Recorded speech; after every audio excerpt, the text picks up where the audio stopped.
Now 10 seconds away. Oh, we might be good now. I can hear people now. Okay. It's like I can hear the noise. Is it too loud? Looks like it's quite quick. It's picking us talking. Yeah, I was going to say, because it's here.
There are faces out there, faces I haven't seen for a couple of years, so welcome. It's nice to be live in person at the 2002 Utah.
Very supportively allows us to have this annual meeting, and we appreciate their support.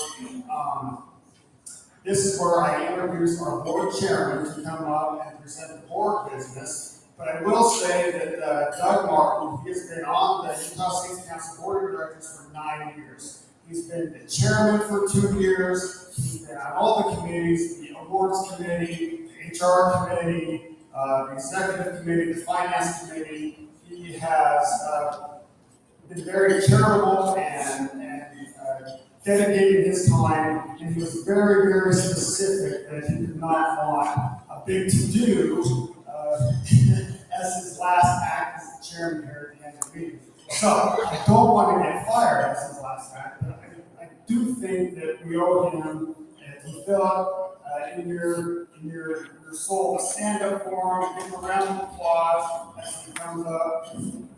Give him a round of applause.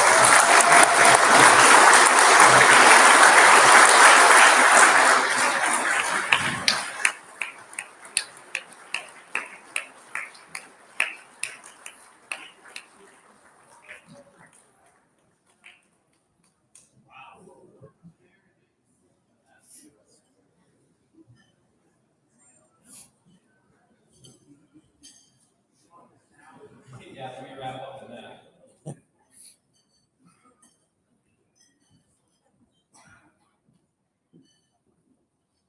John told me to have this on the right page for me when I got here, and didn't do it. So I have to 4 o'clock to fire him, so we'll continue to see how his performance improves. Thank you, John, and I did ask not to have a big to-do because it's been an honor and privilege for me to serve alongside the team at the Utah Safety Council and alongside you to see the example of so many wonderful professionals who make it their primary objective to be safe and careful and to help others do the same. So thank you for what you represent.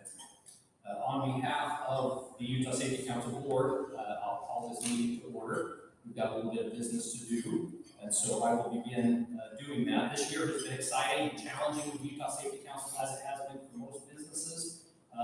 This sort of post-COVID, we thought we were post-COVID a couple of times, and as we begin to generate live in-person opportunities like this one, it's been a thrill to watch happening. And as I've already mentioned, your noble efforts and diligent work each day to save lives is notable. I'll begin in a financial report as well as a nomination committee report that will be either of which in detail can be seen at the Utah Safety Council. For the financial report, total income for the Utah Safety Council during fiscal year ending June 2022 was $2,192,693 or $639, with total expenses of $1,942,447, leaving a net revenue of $250,192. Banking and investment accounts held by the Utah Safety Council total $1,145,142. Total assets held by the Utah Safety Council at the end of June 2022 were $1,438,845. The Utah Safety Council applied for and received funds from the Second Paycheck Protection Program, the famous PPP, during fiscal year ending June 2021, but recognized the $157,847 loan as income during fiscal year ending June 2022, after the loan was forgiven in full. The Utah Safety Council also applied for and received $142,060 from the CARES Act Employee Retention Tax Credit, which has been recognized during fiscal year ending June 2022. Individuals interested in obtaining copies of the 2021 financial statements or compilation report can do so at the state from the Utah Safety Council. The nominating committee of the Utah Safety Council. We are proposing the following candidates for service as officers and board members. For the position of chairman, the board nominates Brian Hogan, Vice President of Safety, Health, and Environmental at Savage Services for a 1-year term. For the position of immediate past chairman, he's immediate again, Chris did this last year, the board nominates Chris Hill, Deputy Commissioner and General Counsel of the Utah Labor Commission for a 1-year term. And for the position of treasurer, the board nominates David J. Homer, VP, Chief Financial Officer of Wasatch Electric for a 1-year term. For board of director terms that are expiring this year, 2022, the following are nominated with 3-year term extensions. Geraldine Lyons, General Manager of Metals, Rio Tinto Kennecott, Utah Copper. David Homer with Wasatch Electric. Brian Hogan with Savage Services, and Christy Rigby, who's the Deputy Commissioner of Utah Department of Public Safety. For a new board of director membership with a 3-year term expiring in 2025, the board nominates David H. Spencer, who's the Chief Safety Officer, Church of Jesus Christ of Latter-day Saints. As per the bylaws governing the Utah Safety Council, these nominees were furnished to all the members of the council at least 10 days in advance of today's meeting. The vote was unanimous in favor of this nominating report. If there are no objections from the audience today, I move that we accept this nominating report. I second. Thank you. The motion is accepted, the nomination is approved. I think we're going to have, let me introduce the Safety Council Board of Directors. This is the group that is now serving, including those that have just been mentioned. Chris Hill, Deputy Commissioner, General Counsel. I don't know if Chris is here. Wave your hand if you're here. Some have joined virtually and some are with their companies. Just maybe let yourself be known. Chris Hill, Deputy Commissioner of Utah Labor Council, Labor Commission. Gordon Murdoch is the General Manager with Dominion Energy Questar. Chase Parker is the Sandy City Risk Manager. Geraldine Lyons is the General Manager at Rio Tinto's Kennecott, Utah Copper. Brad Sweets, the Utah Regional Manager for Grant Construction. Catherine Clark is with WCF Insurance. David Homer is with Wasatch Electric. Brian Hogan is with Savage Services. Christy Rigby is the Deputy Commissioner for the Utah Department of Public Safety. Rob James is the Safety Emission Assurance Director at Northrop Grumman in the Space Systems. Shauna Craven is the Director of Transportation at the Davis School District. Jeremy G is the Managing Director at Pacific Rocky Mountain Power. And Nathan Spencer, the new member I just mentioned, is Chief Safety Officer with the Church of Jesus Christ of Latter-day Saints. Thank you to each of you board members and to all who participated in this great work of safety.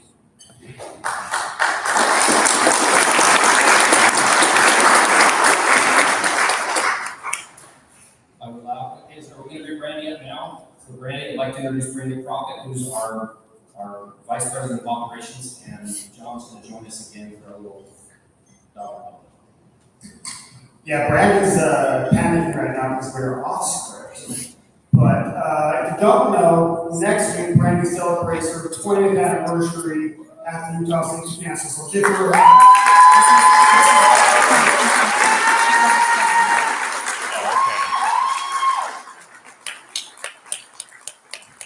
So I and the rest of the staff of the Utah Safety Council, we got together and decided that after 20 years, we're going to have a new award called the Top Dog Award.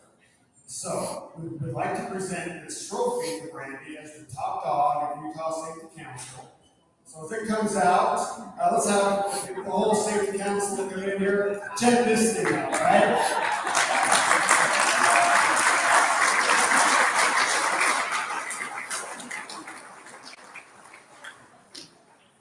And Brandy also gets a blanket to remind her of the 20 years of service that she's given to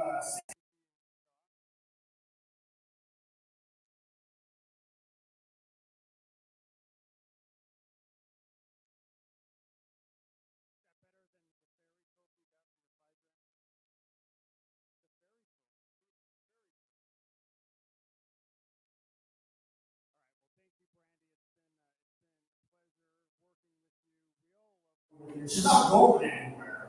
But here's to another 20 years. We're all fortunate in Utah, in the safety profession, to have Brandy as one of our fearless leaders, and we can't wait to see what she does the next 20 years.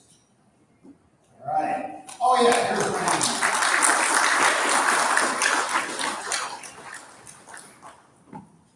Cool. Well, yeah, that wasn't in the script that I typed up here, so but thank you very much. Obviously, I'm super excited to be here today, and super appreciative of John and the staff and the board of directors. So, and now I need somewhere to put that thing. So we got to come up with a shelf or something. When I saw Doug's blanket, I had FOMO, so thank you. Now I don't. But thank you for being here today. I'm happy to be here with you. This is our first in-person hybrid event that we've had in a couple of years. And so I'm super excited to be here and run a new venue. So go Utes, right? That's always fun. So it's exciting. It's exciting to be back in person. Like John said, I'm the current Vice President of Operations. Next week it'll be that 20-year mark. So I feel lucky to have been a part of the Safety Council culture and the members for so many years. And I'm especially thankful for all the people and organizations that I've had to work, or that I've been able to work with. So I see a lot of friendly faces, I see a lot of new faces, and so that just gives me a challenge to meet each and every one of you and to see what you do and what makes you tick. So I'm happy to be here. The annual meeting and awards presentation is one of the favorite events that we do for me, because I look forward to recognizing all of the members and individual companies and individuals that make it your mission to work safely and to get home to your families. Most of you obviously here know about the Utah Safety Council, but we have been dedicated to making Utah a safer place to live and work for over 80 years. We were originally founded in 1936 as a traffic safety council, and then in 1945 expanded our reach beyond the roadways. In 1956, we became a chapter of the National Safety Council, so many of you, I'm sure, are familiar with that organization as well. And we continue that partnership through today. The Utah Safety Council is a membership-based nonprofit organization governed by a board of directors that were mentioned earlier. Our areas of expertise include occupational safety, traffic safety, emergency care safety, home and community safety, and a wonderful membership program, which many of you are part of. This year has been full of exciting changes at the council. We've had, the pandemic, whatever we want to call it, as COVID continues, we're all kind of shifting and pivoting at our business operations. And we are continually looking for new ways to deliver training to all of you and to meet the needs of your organizations. We've experienced our own turnover, just like many of you have. And so, although that comes with challenges, I'm excited to see what new faces and new ideas can bring to the council. So speaking of the staff, next I would like to invite each member of the staff to the stage to kind of update you on the exciting changes that they've had in each of their programs over the past year. So first up, we're going to hear from Brandon Stone, our Emergency Care Program Manager. Welcome, Brandon.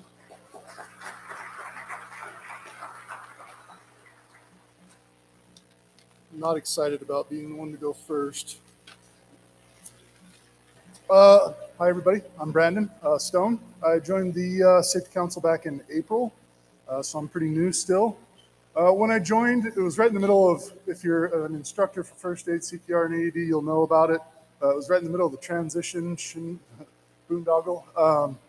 It was a lot. There was a lot going on, a lot of questions, a lot of uncertainty, a lot of people to help, and so my time was pretty busy back then. To make it worse, the books that we used for our classes were back ordered twice. Had a lot of upset people. It was tough times when I got started. I kind of wondered why and what I had gotten myself into. Things have settled down a lot now, though. Transition codes are out. Instructors have been helped. Got a lot of instructors through that process, answered a lot of questions. There was a lot of work to be done, but things are in a much better place now. So now that I kind of got my feet under me, I'm looking for ways to improve what the program has to offer. You might wonder, well, what does the program have to offer currently? We offer exceptional training. We have very knowledgeable instructors, one of which was part of the Honor Guard. He helps teach. He's a great instructor for us. His name's Lawrence. He really wanted me to mention his name. We provide instruction in first aid care of injuries and illnesses, and instruction in high-quality CPR. I'm going to talk a little bit about the importance of high-quality CPR. Every 40 seconds, somebody suffers a heart attack in this country. Every day, 222 people die from cardiovascular disease. So that's, to kind of put it into terms that you can picture, that's 6 747s taking off and crashing every day. That's a lot of people. 697,000 a year. So the one thing that can help bring those numbers down is getting more people in the community knowledgeable about CPR. Because the only thing that can bridge that gap from when a heart attack happens and emergency responders arrive is CPR in the community.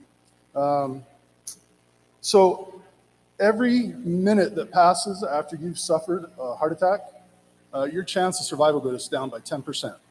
To put that into context, here in Salt Lake, I live in Here in Salt Lake County, average response time for EMS is 6 minutes. So if you are depending upon emergency responses for your survival, your chances are down by 60% right out the door. And that's not great. So what we want to do is we want to get as many people knowing CPR out in the community as we can.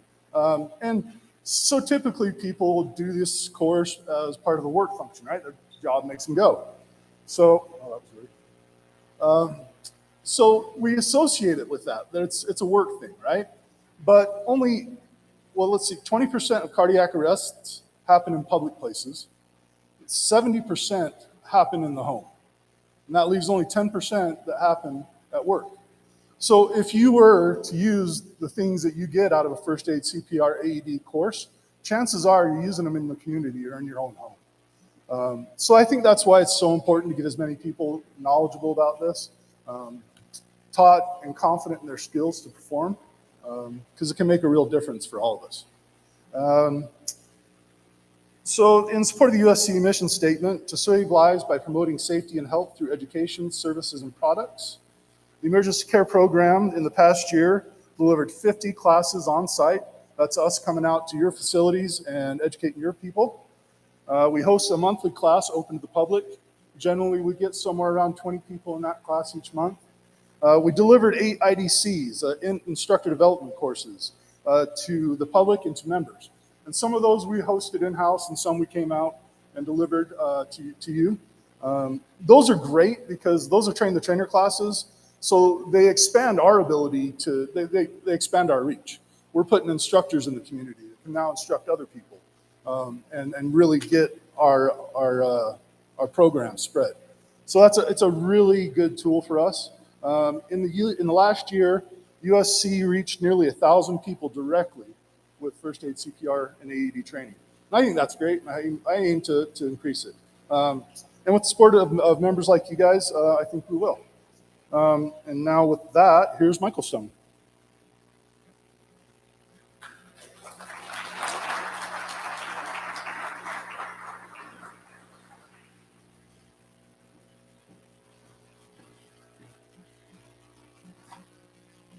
Hello, everybody. My name is Michael Stone, and I am the new Traffic Safety Program Manager for the Utah Safety Council.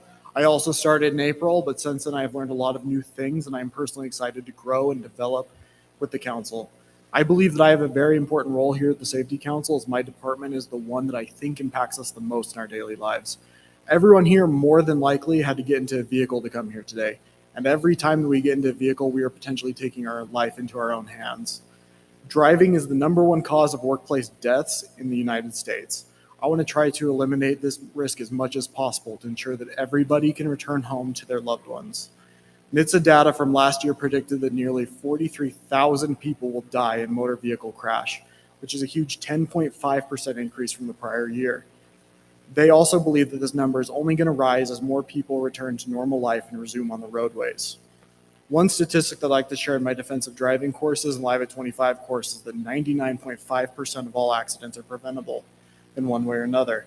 Imagine if we can take those 43,000 individuals and make it as low as 2,150. That would be an incredible achievement. That is why we continue to pour resources and time into education to give people the knowledge and skill set that they need to traverse the roadways in the safest possible manner. Many of our partners also recognize this as being an area of major concern. We team up with the Network of Employers for Traffic Safety, Utah Department of Transportation, Utah Occupational Safety and Health, and Highway Safety to coordinate the best methods and practice to keep roadways safe for everyone. Currently, we are established in teaching the defensive driving and Alive at 25 courses at 9 different locations. And I'm also happy to announce that we continue to have a great relationship with the Driver's License Division here in Utah. This allows us to continue our web-based Alive at 25 in defensive driving. By allowing people to attend our courses online in the comfort of their homes, it helps us get the information to underserved areas of Utah where courses aren't as abundant. We also see out-of-state individuals who have received traffic citations in Utah and then take these courses to fulfill court requirements, giving them a means of satisfying these requirements long after they've returned to their home state.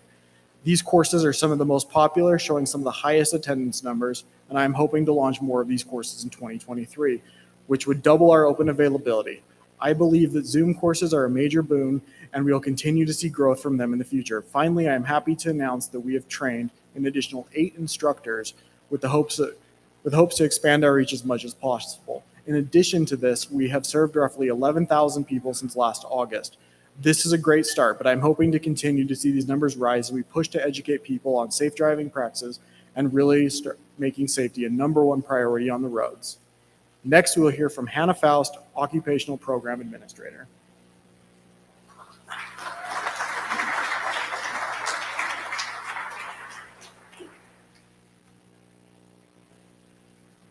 Good afternoon. My name is Hannah Faust, and I work alongside Annabelle Dietering in the Occupational Program.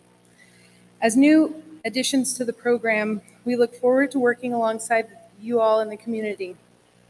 Before joining the Utah Safety Council, I worked in pest control, social work, and as a kindergarten teacher, all of which can be tied back to safety. I recently received my master's in business administration with a concentration in nonprofit management.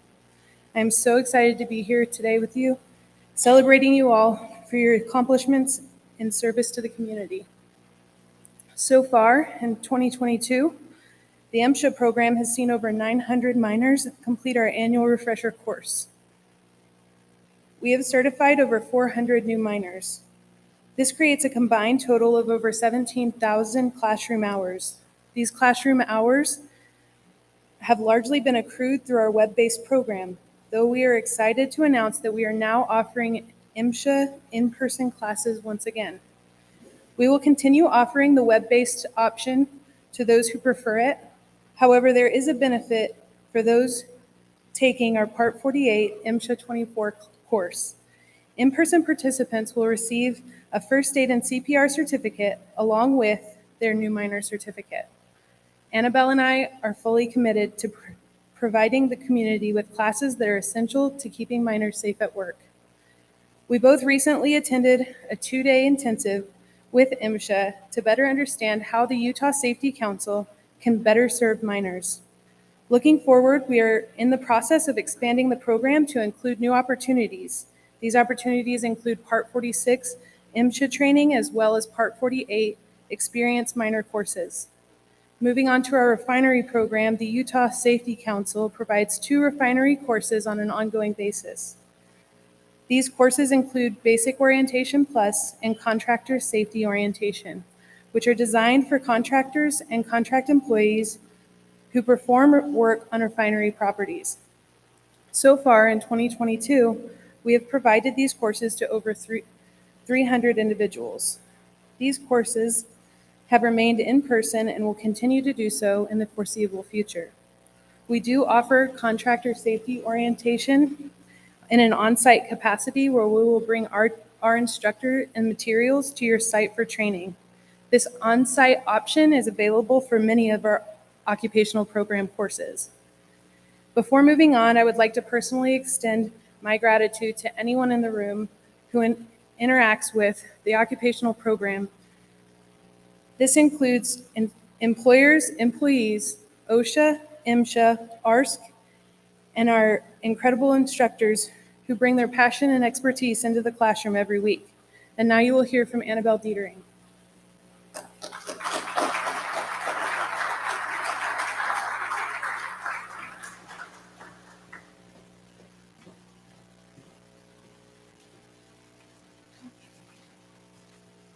Thank you, Hannah, for the update on the MSHA and refinery programs. My name is Annabelle Dietering, and I'm excited to both be in and build out our department. Before working in the Safety Council, my safety experience included working summers as a water safety instructor and in various positions in the childcare industry. In working here at the Utah Safety Council, I've become more aware of the ways in which safety is a critical component of every job and occupation. I obtained my master's degree in instructional technology and learning science, and I'm excited to explore new opportunities to use technology to increase web-based learning opportunities for remote students, as well as leveraging technology in our department to improve, advance, and streamline our members' overall experience online and in person in increasingly diverse ways. For example, in our occupational department, we are excited to create and increase more web-based classes with both live and self-paced learning, as well as an increase of hybrid classes. to provide more options for our students. In fact, we are particularly excited to offer our OSHA 10 and OSHA 30 classes web-based in the upcoming months. This year, we launched the Occupational Safety Essentials course to expand our reach and build relationships while sharing the resources we provide. We are thrilled to build out, update, and create new occupational courses, including those for our OSHA certification and our Advanced Safety Certificate, which are 2 Advanced Safety Certificate opportunities offered for higher learning with the Utah Safety Council. Starting January 2023, we will be offering these classes together on a rotating schedule, making it easier to complete these certificates in an efficient way. One resource that I would like to mention is the Workplace Safety Scholarship for businesses with less than 250 employees. The Workplace Safety Scholarship makes safety training more affordable. The scholarship covers up to 50% off on many of our occupational courses. This scholarship is given on a first-come, first-served basis while funding lasts. And there's a few other opportunities as well, so feel free to reach out to us if there's any kind of training you're needing or ways we can customize or try to meet your particular requirements and needs. Looking forward, though, we hope to create more and new innovative ways to assist our members in completing essential training and are happy to hear any ideas you have on how we can best serve and assist your organization. Next, we will hear from Dalila Camello, our program administrator.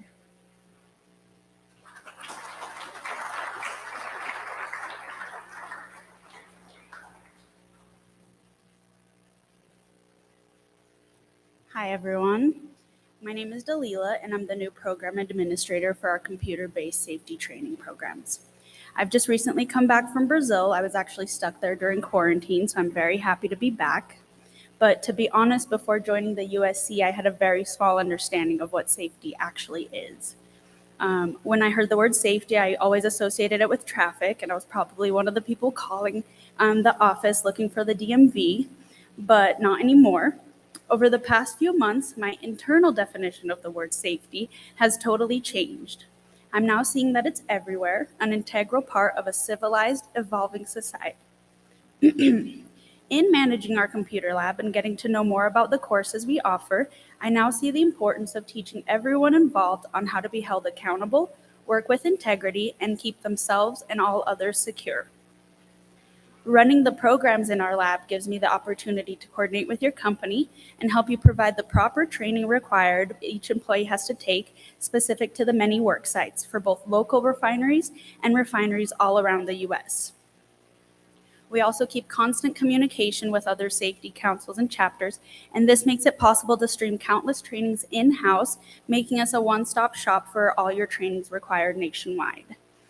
And so as my knowledge of safety grows, I'm becoming more and more proud to be part of a team who is so important in the advancement of society. Thank you, guys. I will now introduce my colleague, Nicole.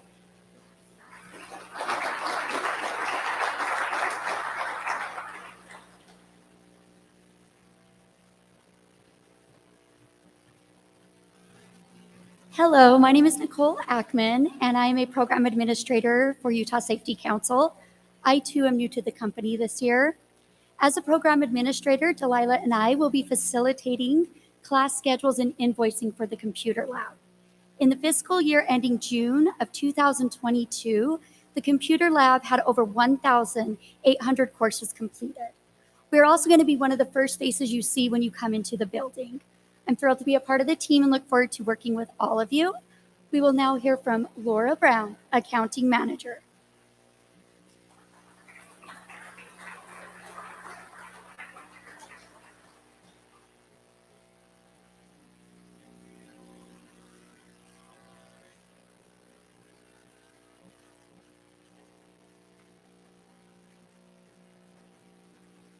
My name is Laura Brown. I've been the accounting manager for the Utah Safety Council for just over 7 years. Earlier, you heard the financial status and reporting for the last fiscal year, beginning in July 2021 and ending June 2022. I would like to report that $99,407 in grant funding was received from the several grantors during this time period. These grant funds were allocated between the following areas and programs: traffic, home and community, women in safety, the annual safety awards meeting, the meeting you are now attending, occupational program scholarships, the media library, and our annual conference, which we will be holding again in the spring of 2023. The grantors, listed in no particular order, are the Utah Department of Public Safety Highway Safety Office, Safe in Utah program, the Utah Labor Commission, the State of Utah, and the Utah Network of Employers for Traffic Safety. We appreciate all of those who are willing to grant the Utah Safety Council funds and continue to support safety within our communities and across all aspects of our lives. The last couple of years have brought a lot of change with COVID and different things within the Utah Safety Council and the world as a whole. With the change at the Utah Safety Council, it has brought the opportunity for my involvement with different programs and their outside activities outside of accounting. In the past few months, I have become more knowledgeable and active in the membership program, updating new contacts and memberships, of course, getting to know many of you out there and just what it is you do in your communities. I wouldn't be in accounting, of course, if I didn't at least give a couple of numbers to you. During 2021, we had 59 new member companies join the Utah Safety Council, and as of now, have a total membership of 967. We are getting close to that 1,000 mark. This concludes the updates from our board members and the Utah Safety Council staff. At this time, we would like to move to the next portion of our meeting. Next, we will hear from John Wojciechowski, President.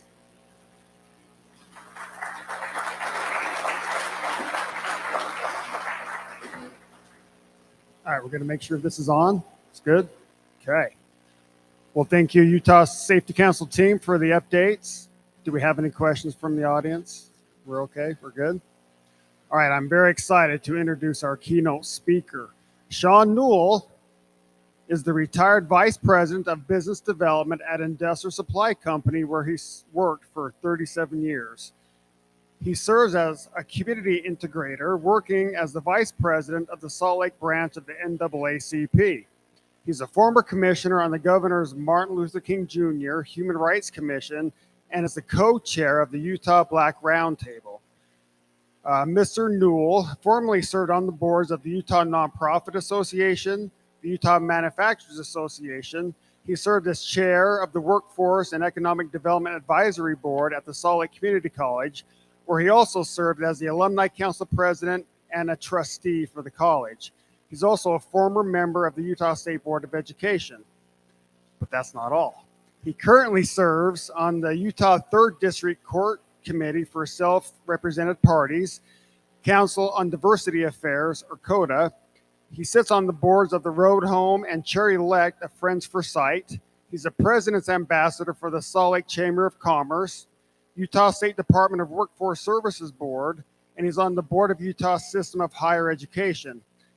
In his spare time, he serves on the Cottonwood Heights City Council and is the co-chair of the Diversity and Inclusion Committee for the for the Salt Lake Chamber of Commerce. Sean is a graduate of the University of Utah, Salt Lake Community College, and has a Master's of Management degree from the University of Phoenix. He holds an honorary doctorate degree from the University of Utah School of Business. He also has a Diversity and Inclusion certificate from Cornell University. In Sean's other spare time, he officiates youth sports and barbecues great grub. And by barbecue, it's smoking meat, not the burning hot dogs and hamburgers on a propane grill like I do. Sean is married, a father of 3, and has 6 grandchildren. He wears a size 15 shoe, where he he wore that size 15 here, playing football for the University of Utah, as well as the Chicago Bears. So let's give a warm welcome to Sean Newell.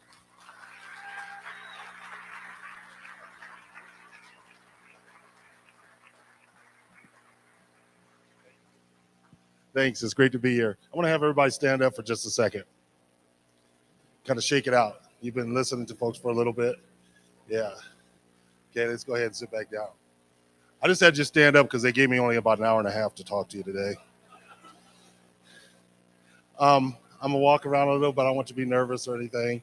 I want to make this more of a conversation.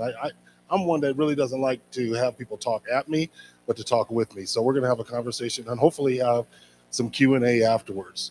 Our discussion today is about leadership. It's about being courageous in leadership. It's about being innovative in leadership. I've got my cheat notes here. This is how I made it through college.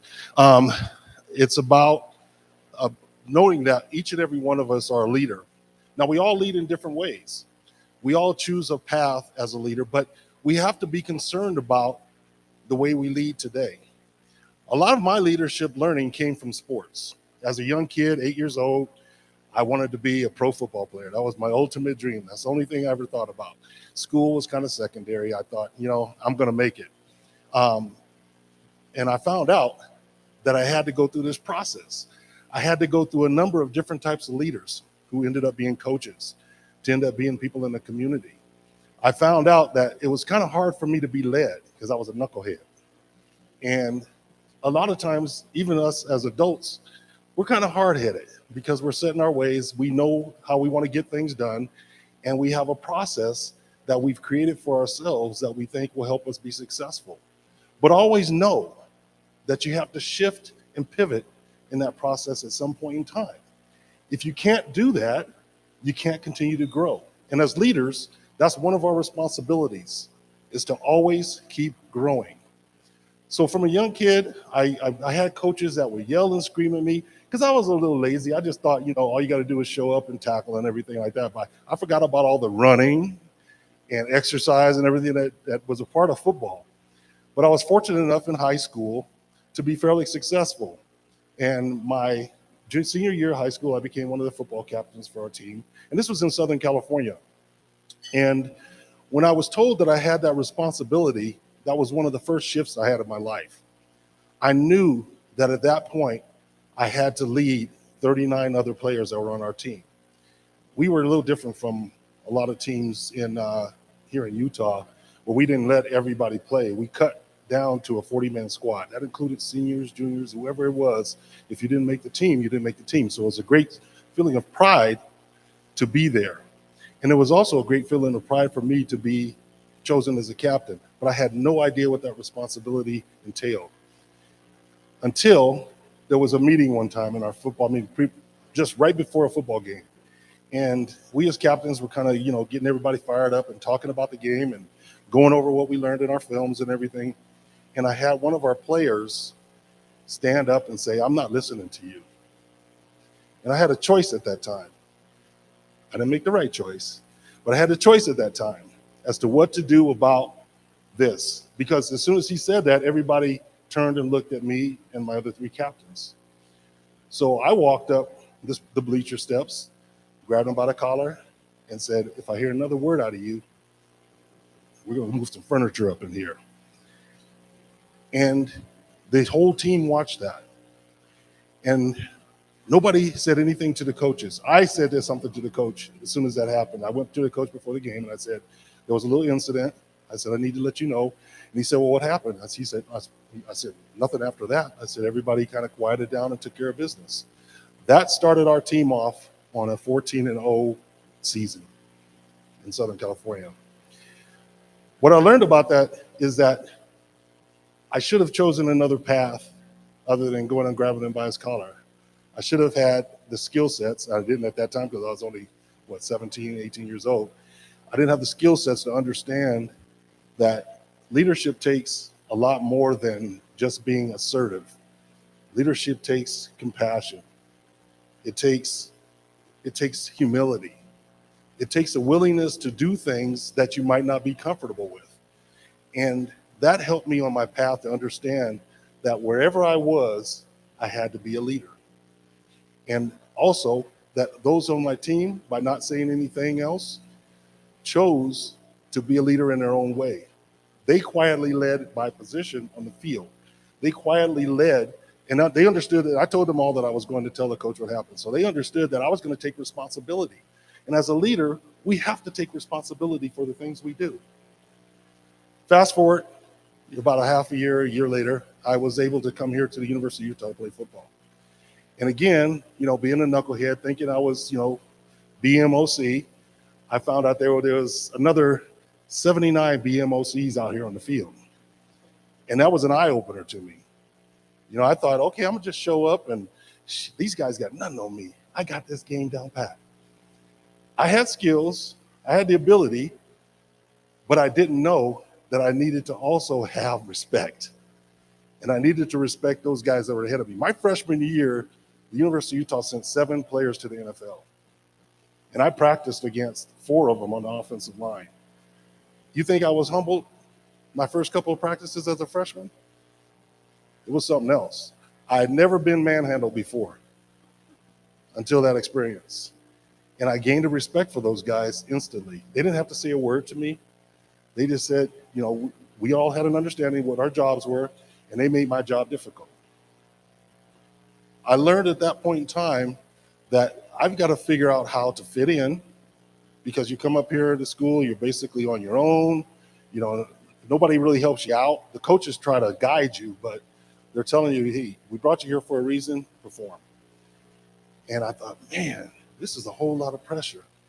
But I figured it out. And I ended up playing as a freshman. I was a 4-year letterman here at the University of Utah. The other thing that I learned is that there's a lot of humility.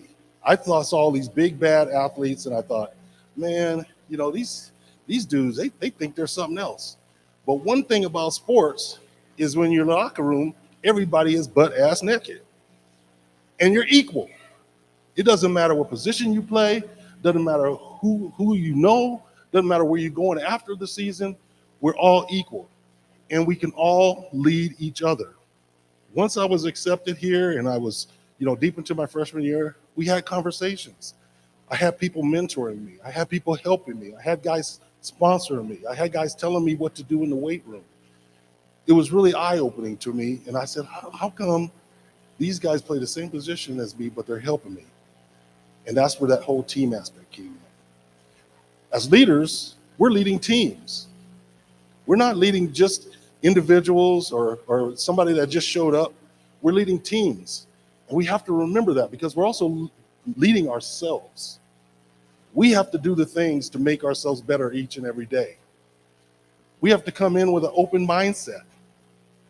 We have to come into our workplace and say, I'm willing to listen, I'm willing to learn, but I'm also willing to give my advice if I think it's going to be the right thing for my company. I can't have that mindset that closes out the ideas of the people that I serve or my company.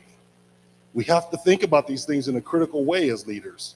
We have to sometimes go to that deep, scary place that impacts us, where we don't want to admit that we might be wrong.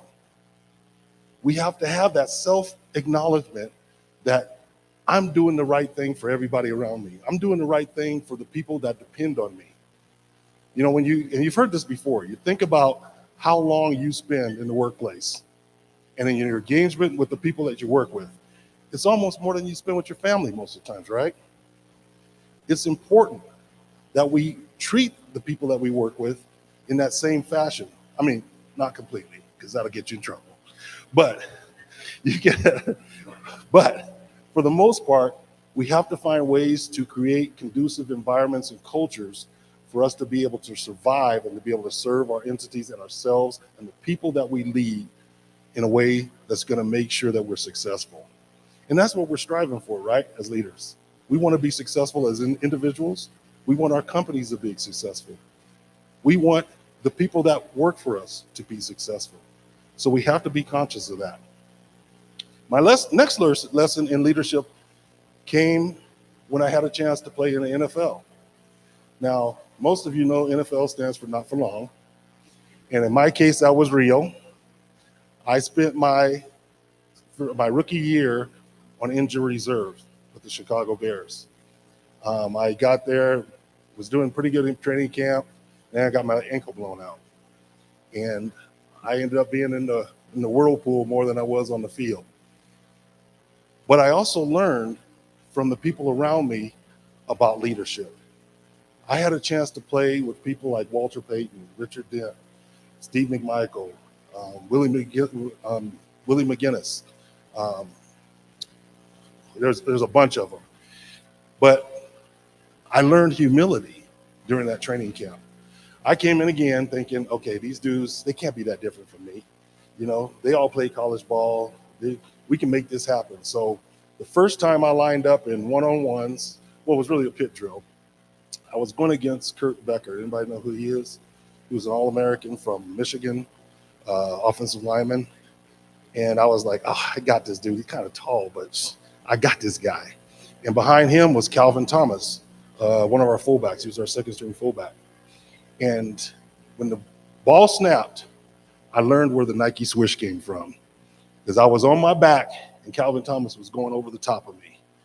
And I thought to myself, this can't be for real. So of course I jumped up. Pride told me to jump up. And I said, do it again. Swish. I thought, I'm in the wrong place.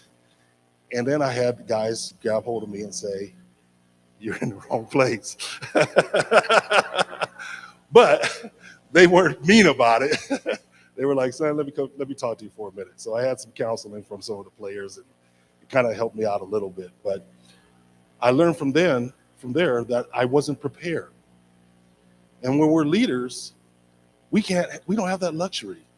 We have to be prepared for every situation we go into. We have to be ready for whatever may come at us that is the unexpected.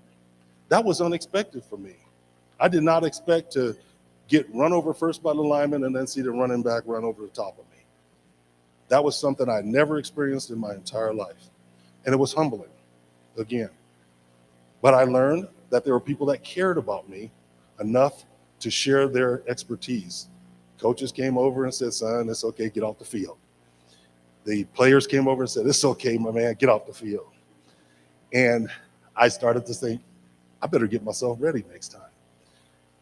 But I also learned that people had compassion, because afterwards, when we got back to our rooms, I had people come by and say, you did okay except for, and talk to me. So my second year with the Bears, because of that first year experience, I'm blaming that. I get to training camp, and in my position, they just drafted a player called William Refrigerator Perry. So I can read the writing on the wall. I'm thinking to myself, I know I'm better than I was last year, but I'm a free agent, and they just gave this dude a whole lot of money. Who do you think they're gonna keep? So consciously, I still had to, buck it up, bristle up a little bit. Subconsciously, I was like, oh, I won't say the word, oh. But I learned that I needed to keep in mind what I had done when I was younger, and that was to be able to pivot. So I made a decision at that time, because my injuries really hadn't healed, to retire. When I retired from football midway through that season, and I'm mad to this day because they went on to win the Super Bowl that same season. And my finger is empty. But the things that I learned from those experiences, being around those great people, gave me a lot of artillery for where I am now. There was great people like Walter Payton. One day after we got off the football field, and I'll share a few of these stories, the Kangaroo Shoe Company that was Walter Payton's sponsor had brought a Lamborghini down by the locker room for him. And it was sitting there, and I'm looking at this going, God, you can be fast and strong and great and all that. That's what you get?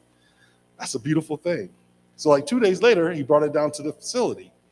And there was like 4 of us standing out there. And I said, you guys that are rich and you got a maid, they give you stuff like this. I said, well, why come I can't get anything like that? Walter Payton told me, he said, if you can get in it, you can have it. I tried everything. I tried it. I put my butt in, stuck one leg in. I dove in across the seats. I could not fit in that thing. When I turned around, everybody was on the grass laughing. They just cracked up over that. I tried my best. I started to run to the kitchen, see if they had some grease, but I didn't go that far. But to learn that these great players have humility when they're off the field was something that I picked up on. They were super athletes. They were guys that people looked up to from all over the country, all over the world, yet they were very humble. When you get to talk to people one-on-one, a lot of times you get this image of professional athletes, when they're on the field or playing or something else, that they're cocky and all this. You have to be. If you're not confident, you get run over like I did. That confidence also has to be followed by humility. And as leaders, we have to be humble. We have to understand that we're dealing with people. We don't know all of the burdens that other people are carrying with them to the workplace every single day. These burdens are hidden. There could be family stress. There could be some medical tension that's going on. There could be anything happening in people's lives. And as leaders, we must start out our days working with people that we're leading with that little bit of compassion for them without knowing what's going on, and being humble in knowing that they are people as just as well, the people just like us, and have the strength to do so. There are different types of leadership. One of them is, being an authoritative leader. An authoritative leader doesn't mean it's bad. It doesn't mean you're pressuring people. It means you have a bit of that compassion. You listen to and understand the people that are working for you. The worst type of leader is one that creates conflict by not having that compassion, by not sharing, by not being willing to do things that are probably out of the norm.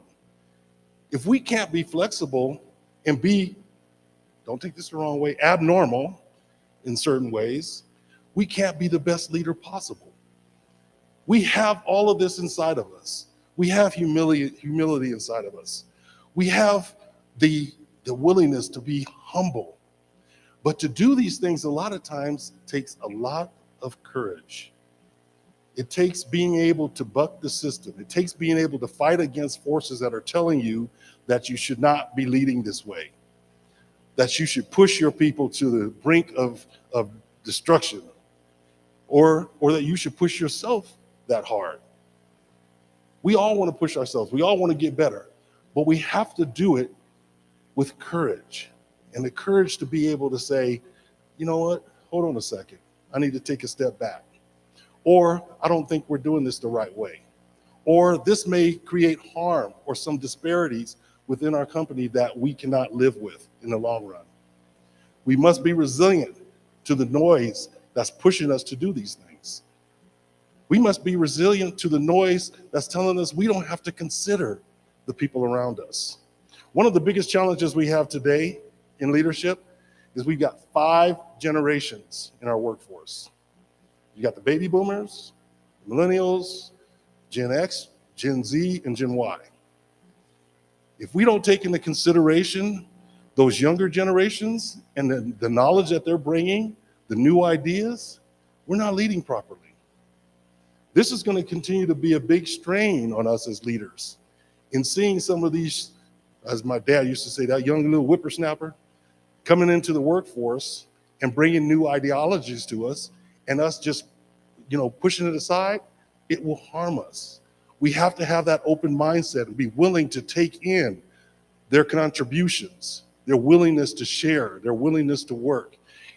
And that means every generation.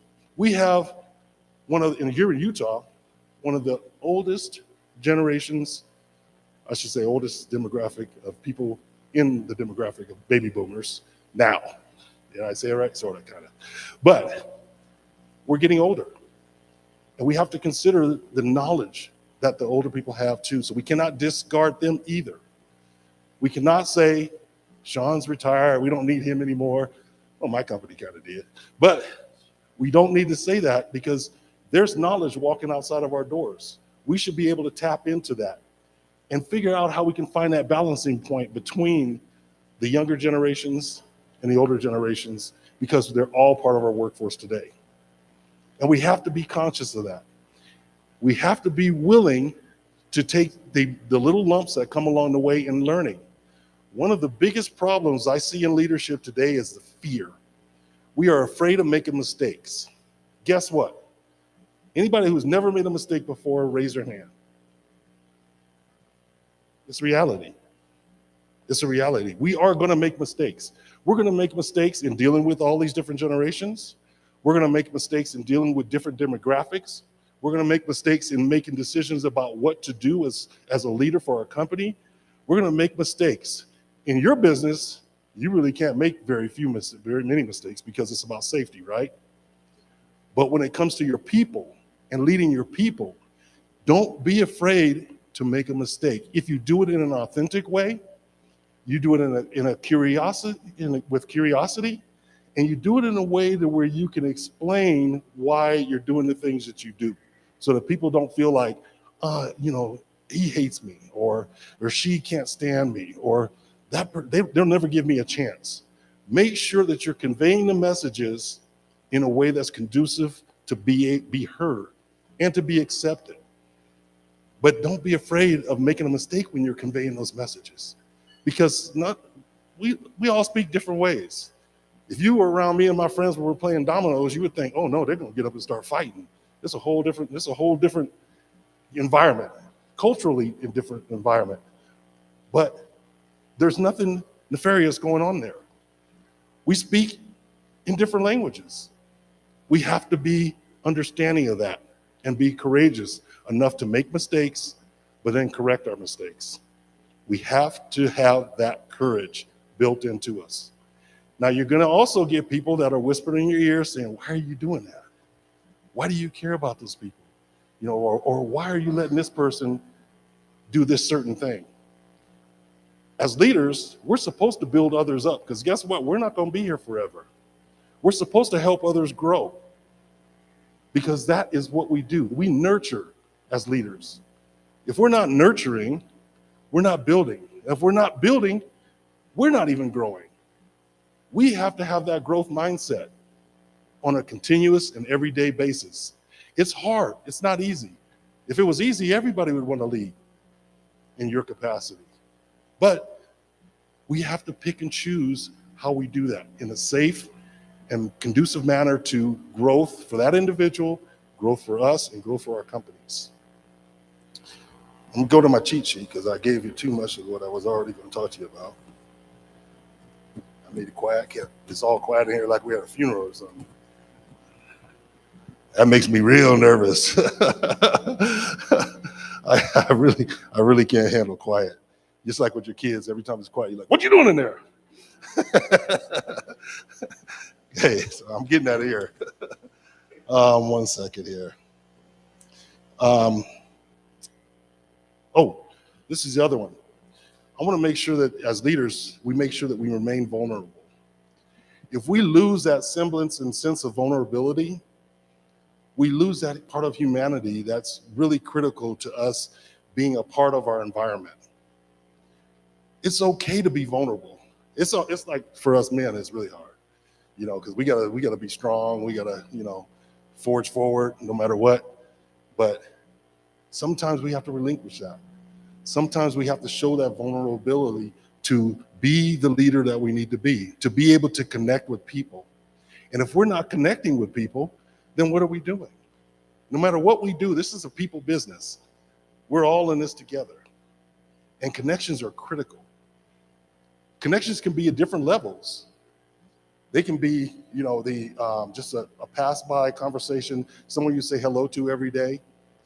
They can be something that's really in depth, where you're mentoring somebody or sponsoring somebody. Does everybody know the difference between mentoring and sponsoring?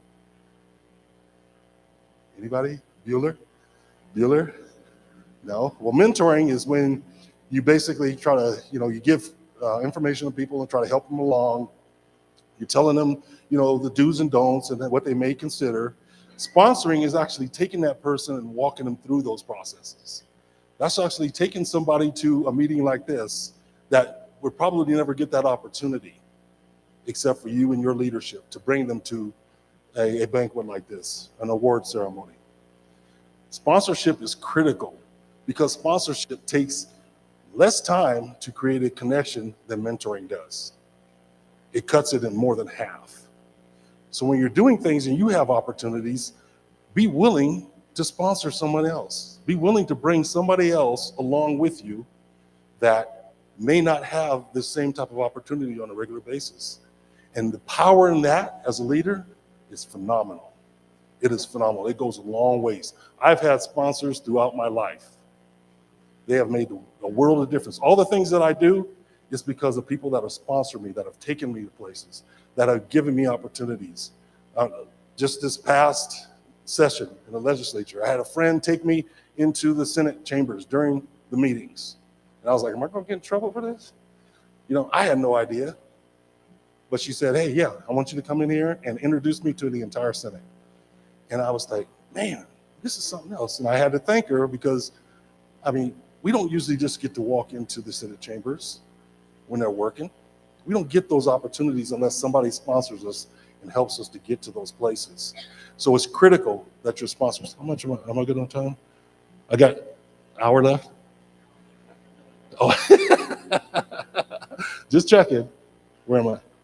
I'm good. Okay. Okay. So we'll get to where you guys can ask me some questions and stuff, and here in just a hot second. The last thing I really wanted to touch on, well, not really the last. They say that in church all the time, but this is it, and then they go for another 45 minutes. You know, that's where I learned that from. Yeah. You know, my last thing I'm gonna say, and it's already a day later.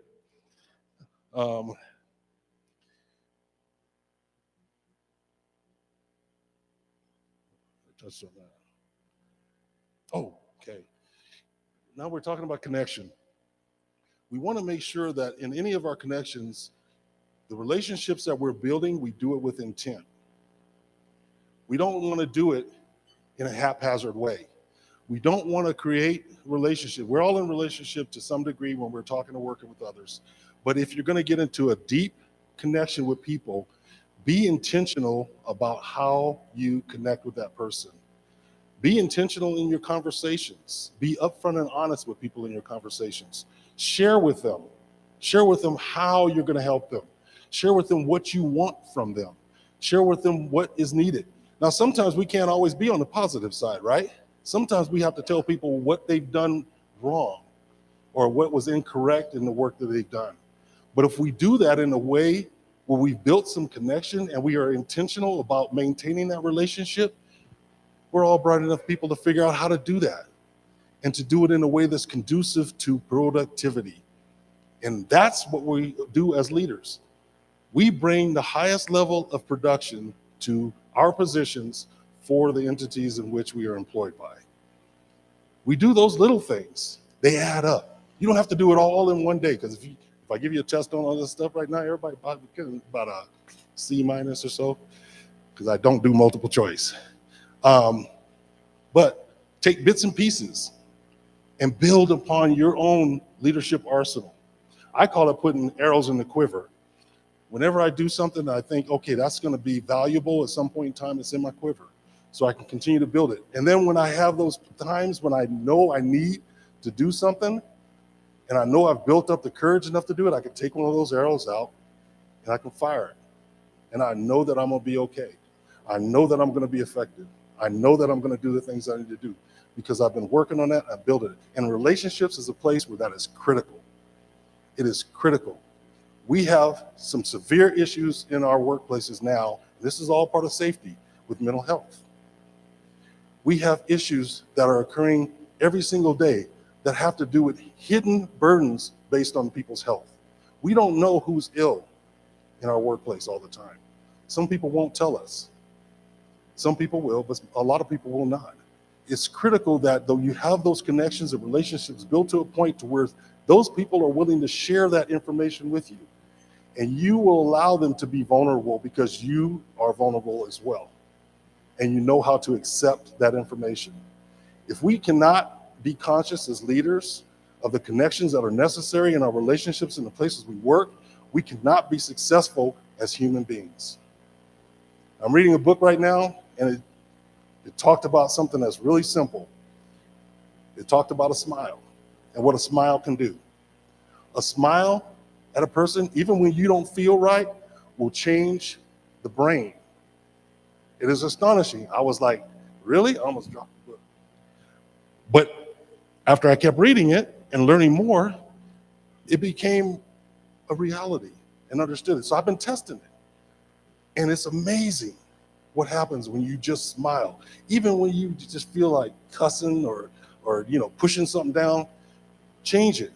And that little simple smile. Now, They also said, don't make no frown and a grimace and, that smile looks like you're in pain.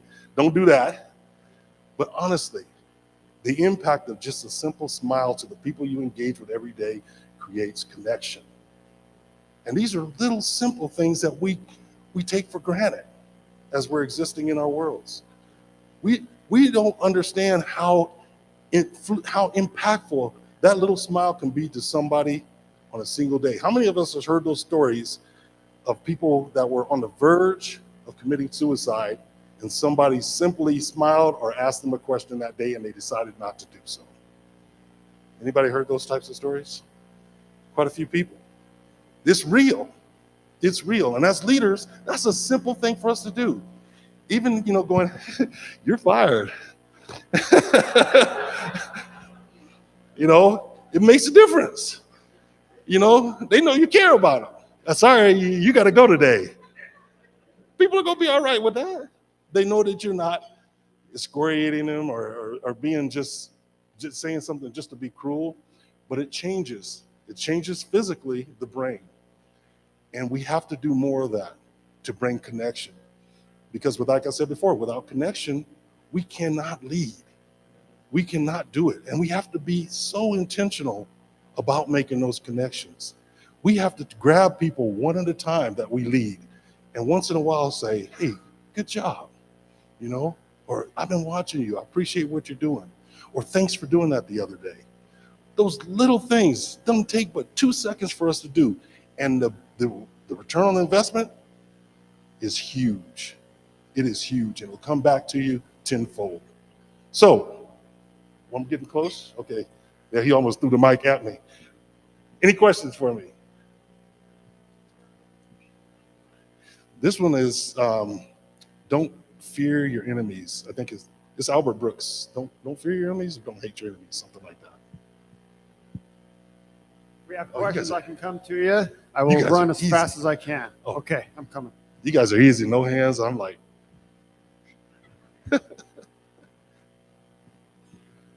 Hey, just wondering, a lot of professional athletes, they all have numbers on their jerseys. Sometimes they have special meaning. What was yours, and does it have a special meaning? my number was 84 because I figured if I'm not going to live to be 100, please let it be 84.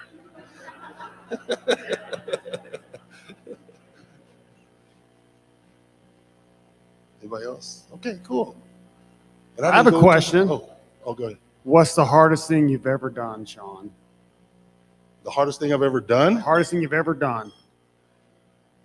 Had children.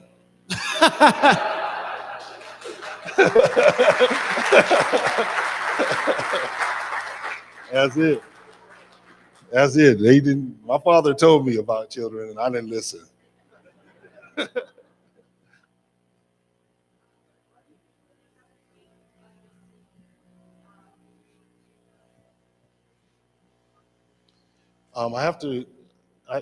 The question was, what do I do when I have to make a tough decision between two things that are important? I have to choose which one has the greatest value, not just for me, but for those that I'm serving. And if I can determine which has the greatest value, then that'll be the selection I make. Hey, Sean. My name is Wes Donald. I'm with Wadsworth Construction. Sometimes a lot of us probably have a long commute. I'm wondering if you have suggestions on podcasts, music. What do you listen to when you have a long commute that might help with leadership?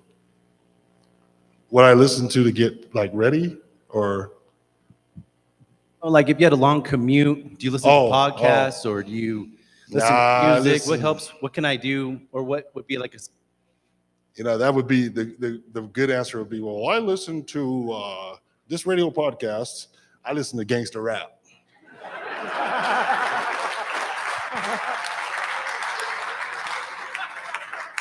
Ain't nothing but a G thing.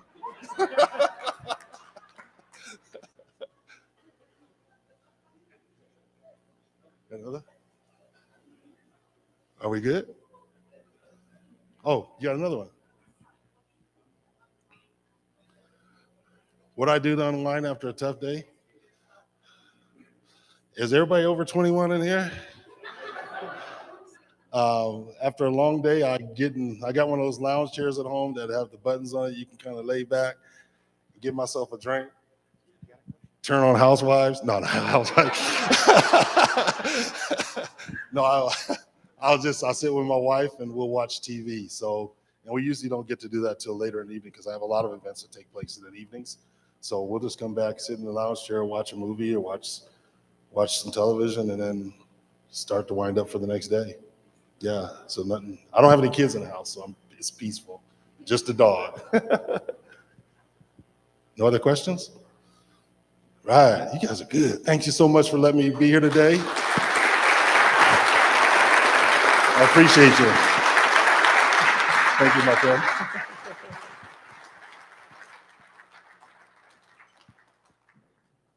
All right, thank you, Sean. I'm going to go back to script just because Brandy told me not to ever go off script ever again. So we are to the really fun part of the presentation where we're going to award 128 awards in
These members for their generosity in supporting our mission.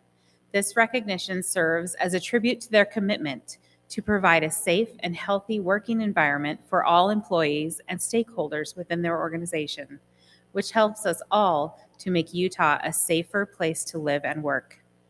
Please stay seated as your name is called. You will pick up your award at the conclusion of the ceremony and take a photo behind us on the patio. The new contributing members we would like to recognize this year are Modere, November 2021. Kroger Bakery, joined in November 2021. Ovivo Water, joined in January 2022. Morgan Pavement, joined in January 2022. The new sustaining member we would like to recognize this year is Wave IPT. They joined in November 2021. Thank you to these organizations. We look forward to getting to know you and engaging with you in the future. We appreciate your membership. Next, we will hear from Annabelle Dietering, who will present our Million Hour and Perfect Record Awards.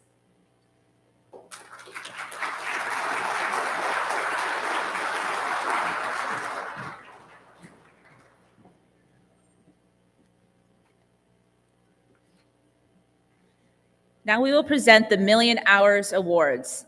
The Million Hours Award recognizes companies who reach 1 or more million consecutive employee hours during the 2021 calendar year without incurring an OSHA recordable injury or illness and days away from work or death.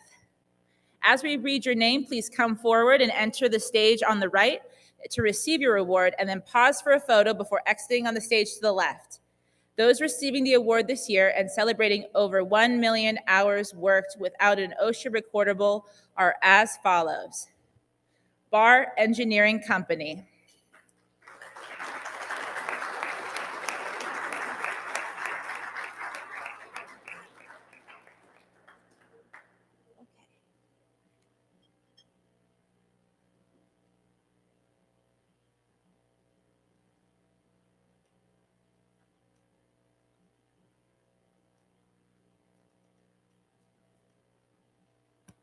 Cool.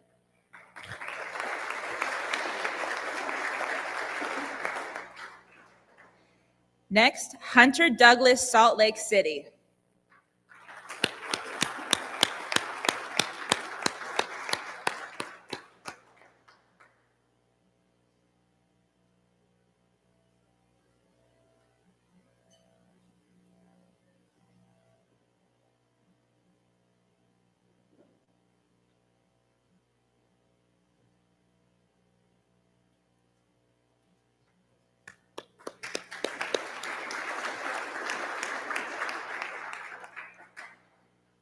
North American Industrial Services.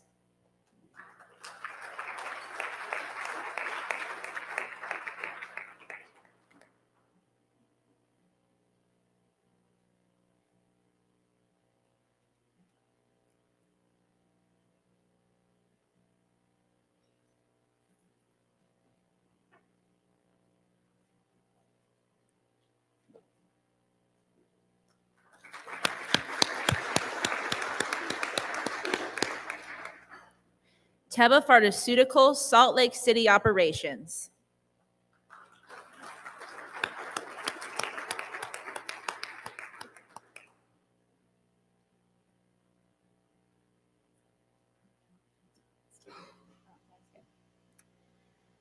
Parker Hannafin Commercial Flight Controls Division, Ogden, celebrating over 3 million hours worked without an OSHA recordable.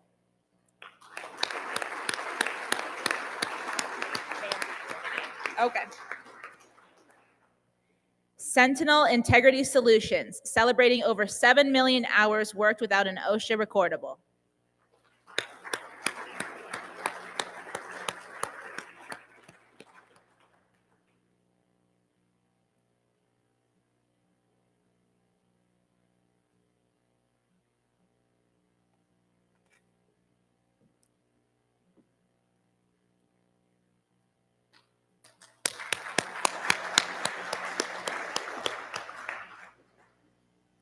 Congratulations, Million Hours Award winners.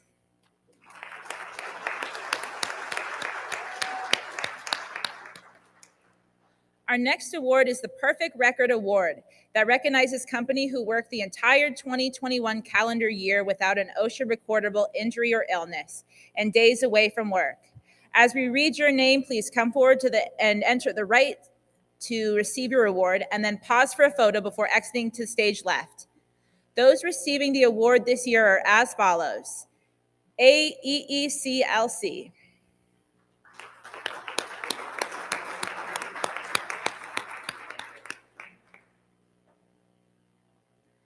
American Water,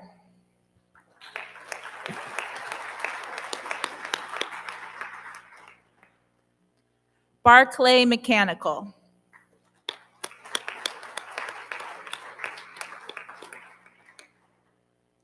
Bar Engineering Company, Salt Lake City office,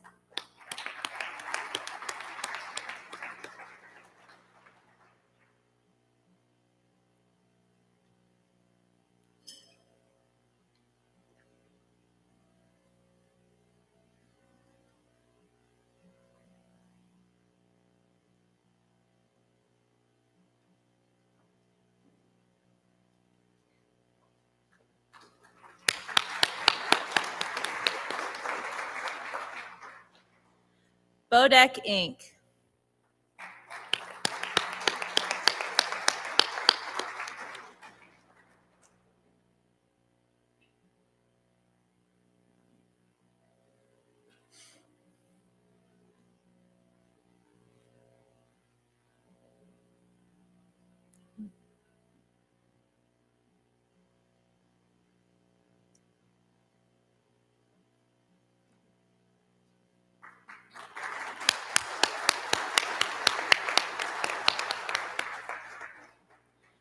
Bodell Construction,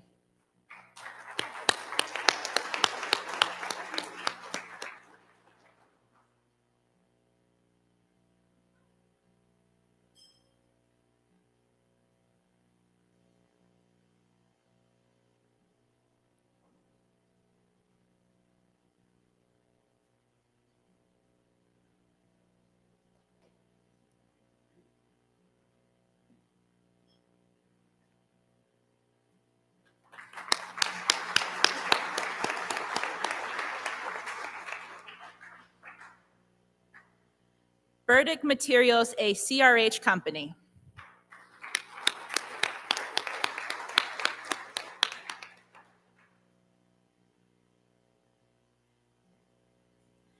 Central Valley Water Reclamation Facility.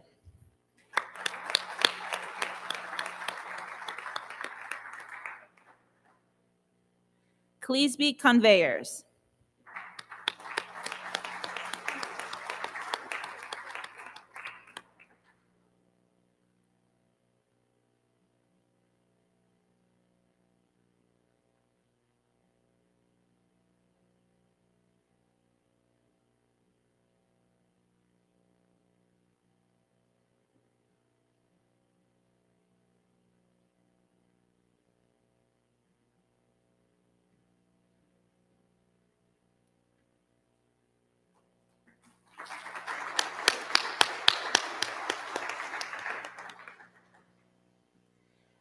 Comfort Systems USA Intermountain.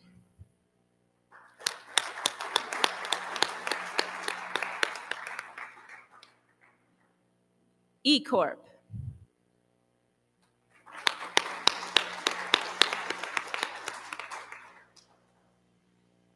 Enax.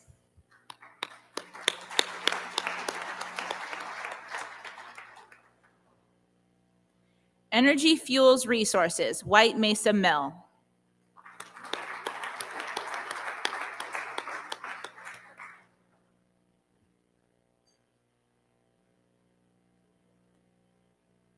Epcon Partners.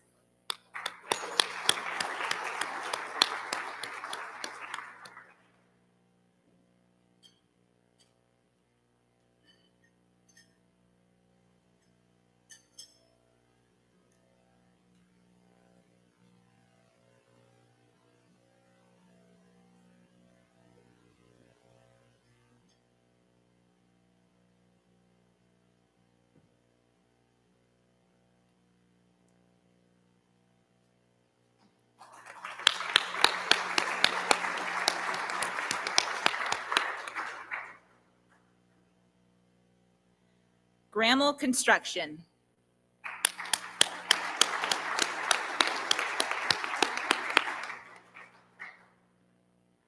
Harder Mechanical Contractors.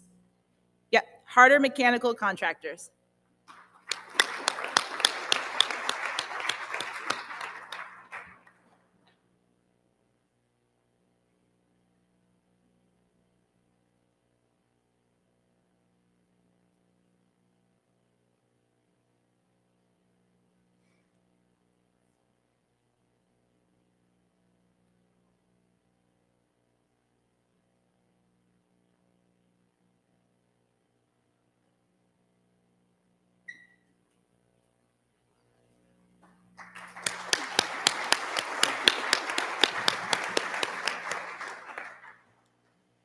HF Sinclair.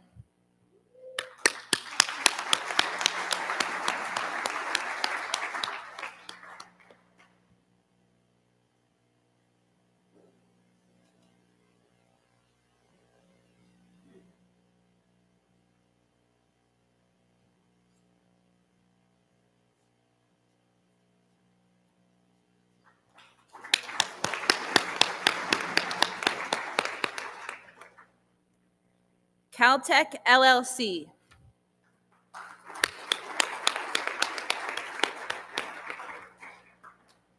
Kern River Gas Transmission.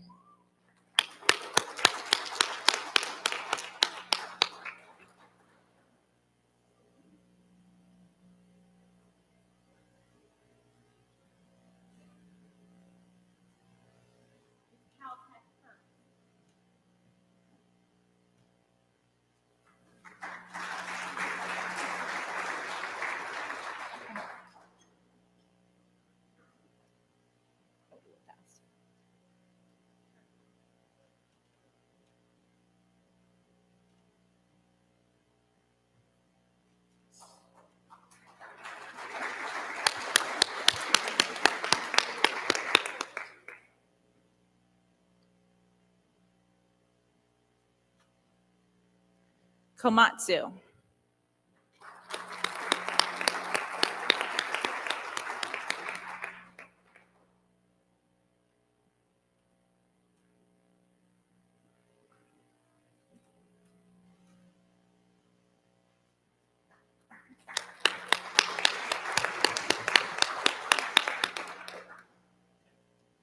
Mill Creek Engineering Company.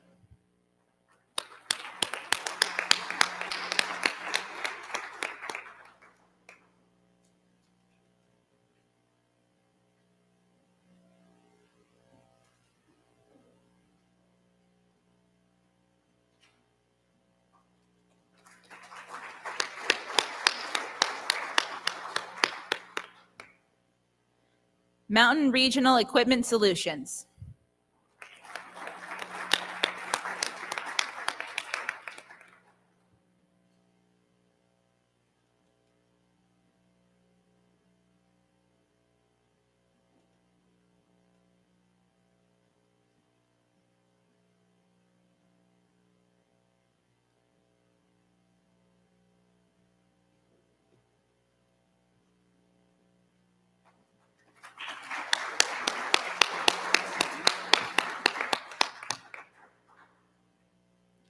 Mountain States Fence Company.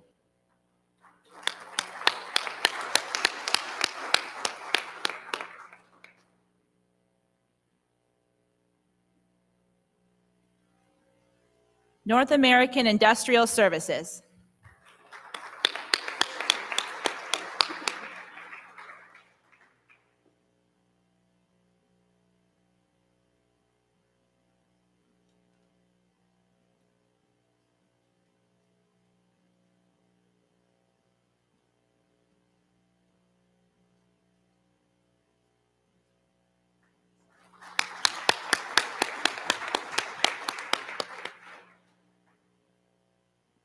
Nucor Harris Rebar, Salt Lake, Inc.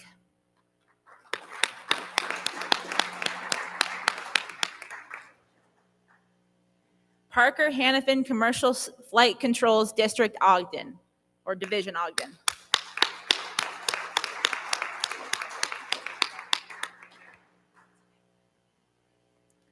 Areno Construction.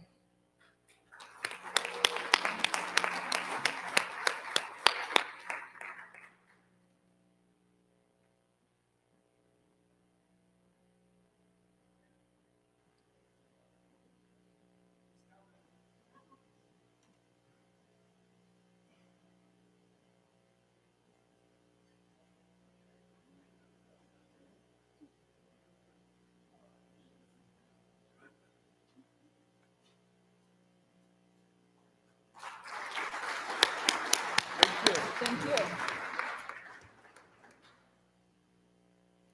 Rocky Mountain Specialty Contracting.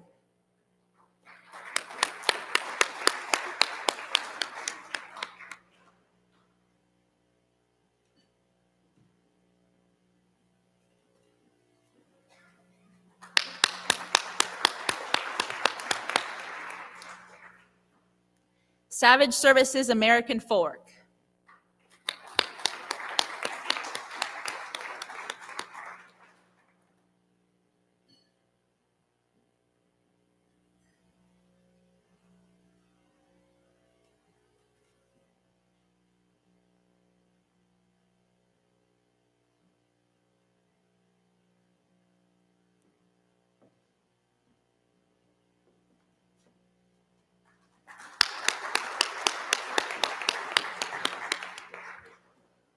Savage Services Bingham and Garfield.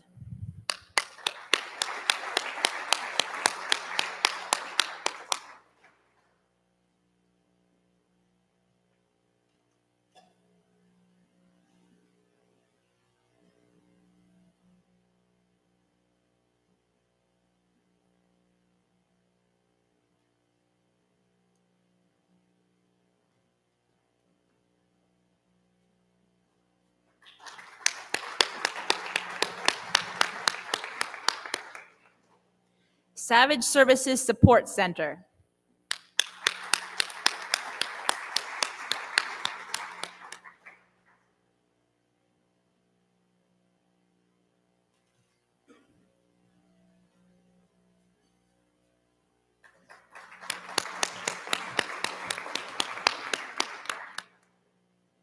Savage Services Star Point.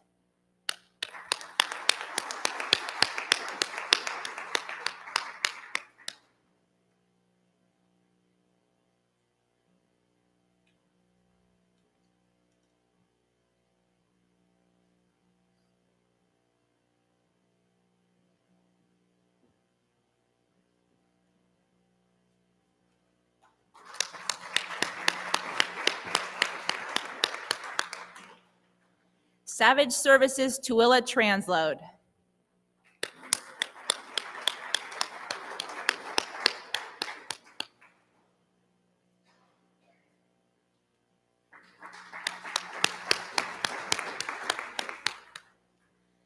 Sentinel Integrity Solutions.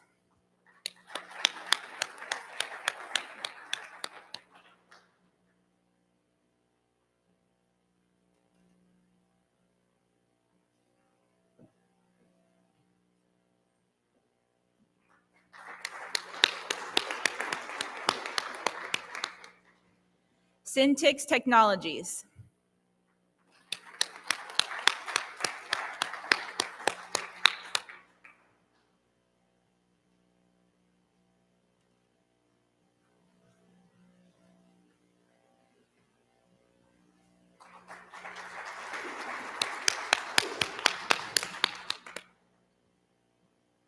Skyline Electric Company.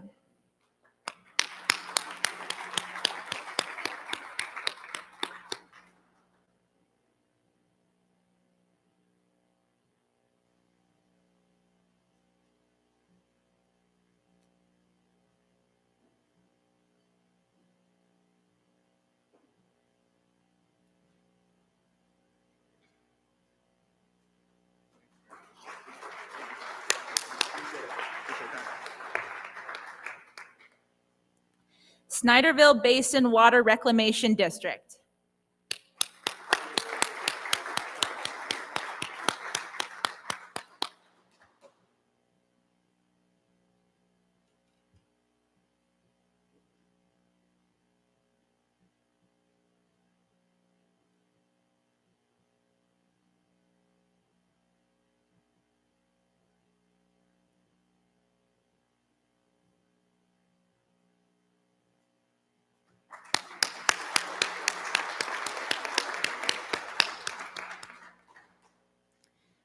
W.W. Clyde and Company.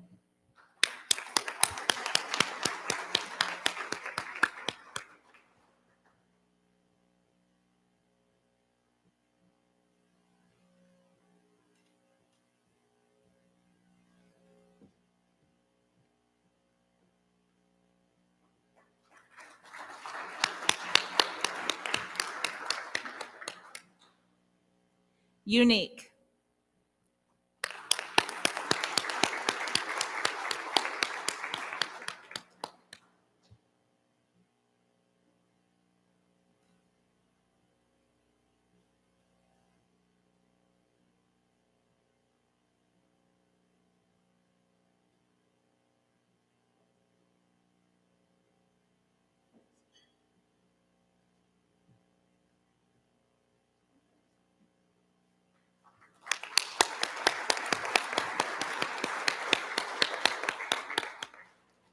Congratulations to our Perfect Record Award winners.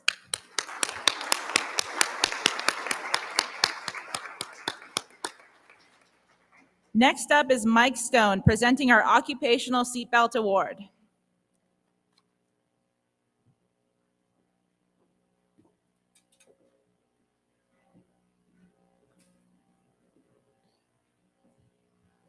The Utah Safety Council network of employers for traffic safety and the Utah Department of Public Safety, the Highway Safety Office, encourage companies to adopt and promote traffic safety programs for employees. Together, we are recognizing companies for achieving a 100% seatbelt usage rate during their 30-day observation period. These surveys are conducted to determine the actual usage rates of employees wearing seatbelts. Companies are required to implement specific education programs to encourage employees to buckle up. This year, there are 5 awards. As we read your name, please come forward and enter the stage to the right and receive your award and pause for a photo before exiting the stage to the left. Each of the following organizations achieved a 100% seatbelt usage rate. Bodek Inc.,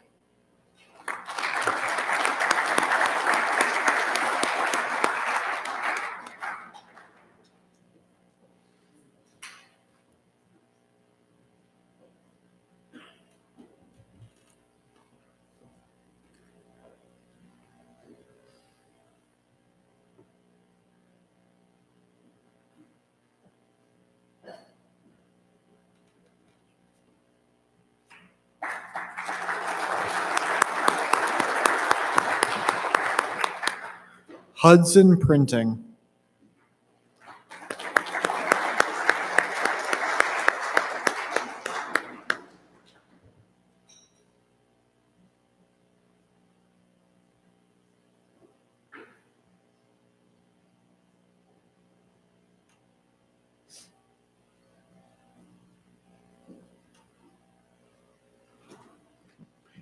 Intermountain Healthcare Courier Service, Salt Lake Office.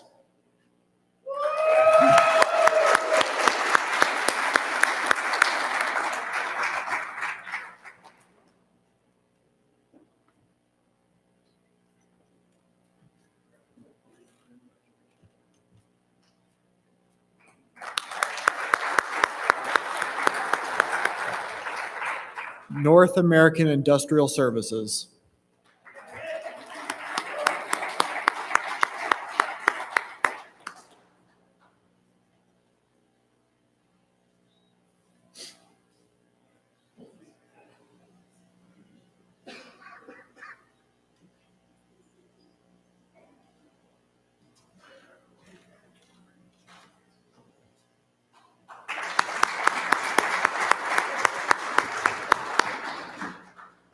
Valley View Granite.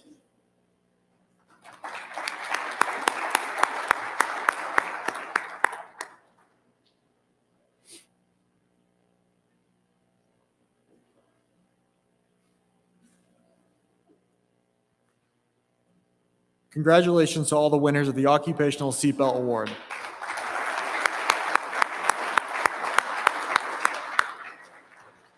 Next up, we will present our Professional Drivers of the Year Award. This is the 38th year that the Utah Safety Council is recognizing individuals for dedication to service and the example that is set for all professional drivers. There were several great applicants this year.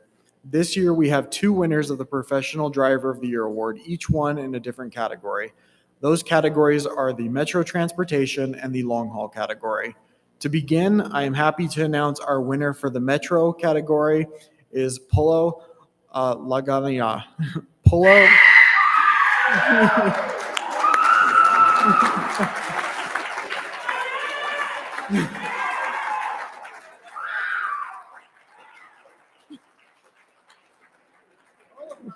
Yeah. Polo was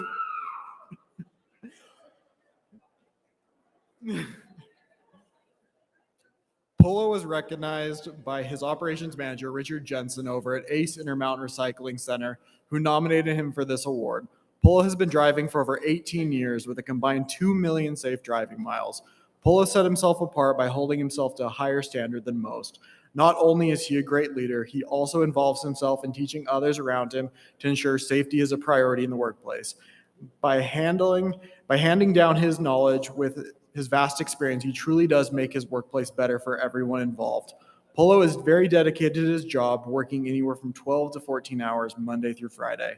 Polo is also involved in his community, where he is a pastor at his church and is involved in making his community a better place to live. Finally, Polo is a caring and loving husband who works in order to take care of his wife that has a brain injury and is relying on dialysis for her kidneys to function properly. Polo truly is an amazing person, both at work and in his community, and finally in his home life. Polo, congratulations. Thank you.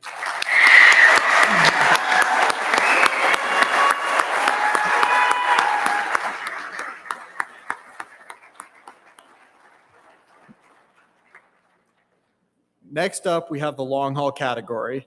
This year, the long haul category award goes to none other than Dan Sorensen, who works at Barney Trucking.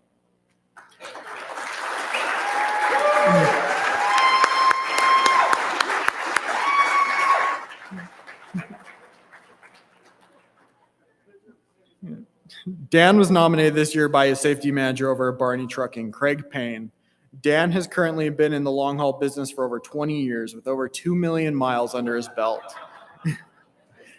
Dan's usual route is hauling coal from coal mines and getting them to their proper destination throughout the entire state. Dan began his career with Barney Trucking back in September of 2010. He immediately stood out because of his infectious enthusiasm, gaining himself the CB handle of Happy Dan. Dan wears many hats over at Barney Trucking, being both a trainer and a team leader. Despite being busy, Dan doesn't stop training once he clocks out for the day.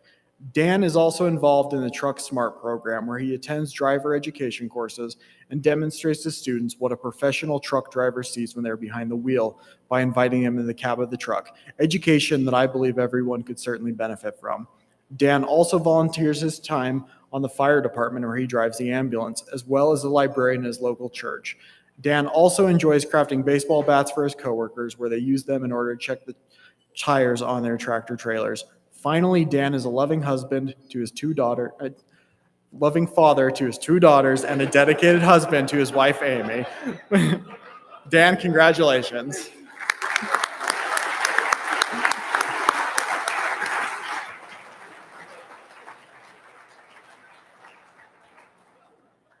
All right. The next award is the Achievement in Safety by an Organization. The Achievement in Safety by an Organization Award recognizes contributions to the mission of the Utah Safety Council and excellence in promoting safety in the workplace. This year, we are happy to announce that the winner is the Utah Department of Transportation Incident Management Division. The incident management team are some of the unsung heroes on the road with one goal in mind: to keep Utah moving. They do everything in their power to make sure that motorists have peace of mind when they experience any number of the unforeseen events out on the road. They manage to patrol and help out the entire Wasatch Front with only 25 trucks and 1 truck down in St. George. This is an incredible feat. They are extremely hard workers who are knowledgeable and deserve more praise for their amazing work. The incident management team works closely with law enforcement and first responders by way of managing the scene and providing vital traffic control to keep everyone as safe as possible. This isn't the only thing the incident management team does, though. They also patrol the roads looking for motorists who may be experiencing some road troubles. The incident management team knows that being a civilian on the side of the road is one of the most dangerous things they could possibly do. Because of this, the incident management team is prepared to help people with whatever their needs may be.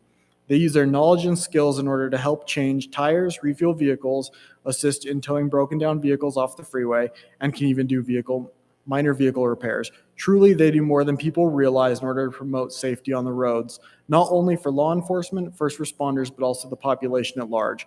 They provide a vital service, which is why I'm happy to present this award to them. They truly deserve it.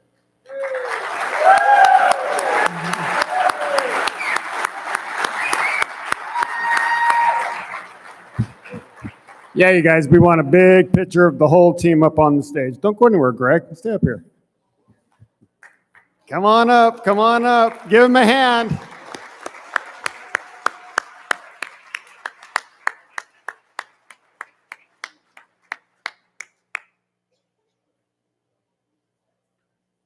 Who's watching the road right now, though? You guys are all here.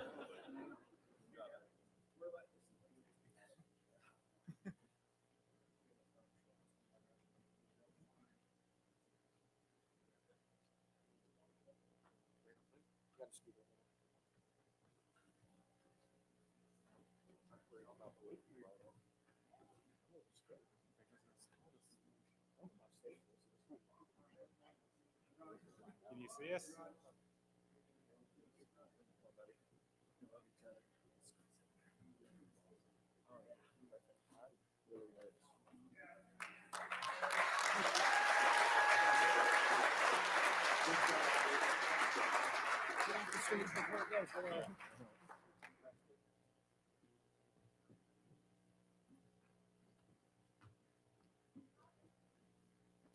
Next, we'll hear from Brandon Stone to present the Harold R. Everett Lifesaver Award.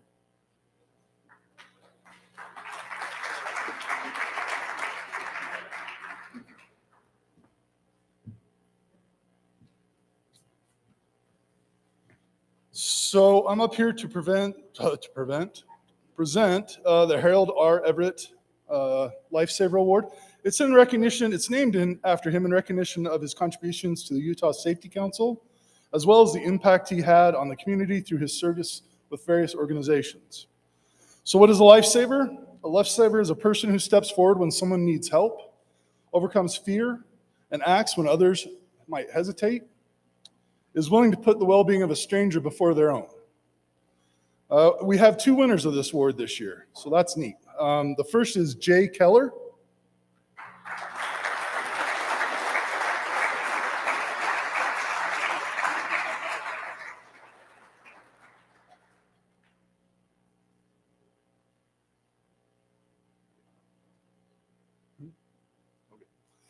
So Jay is a regular member of the community. Jay is not a first responder, not a medical professional. Jay has time and time again stepped forward when someone is in need of help. In the past year, he helped someone with sudden illness at his workplace, caring for them until EMS arrived. He helped someone suffering a seizure, protecting them from injury, and staying with them again until they were alert. What won the award, though, is at a dinner at a restaurant in Salt Lake City, another patron began to choke, and Jay did not hesitate. He stepped in and performed abdominal thrusts, successfully clearing the blockage. So let's hear it for Jay.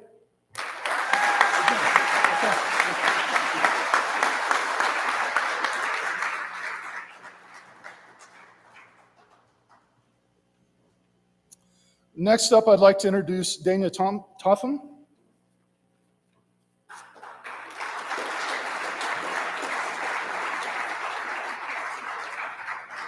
Dania is a registered nurse, having served the community for 12 years. I come from an emergency response background and can recognize the actions that she took.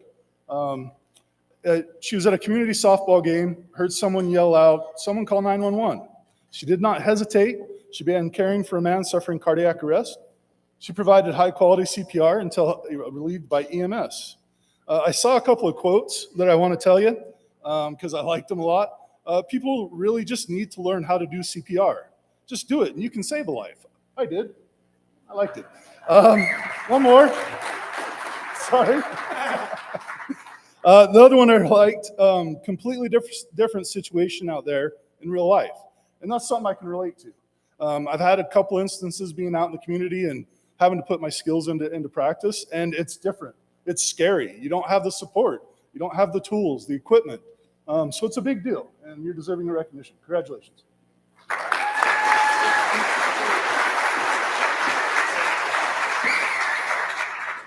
This is the gentleman that she helped, so not her husband, just to clarify.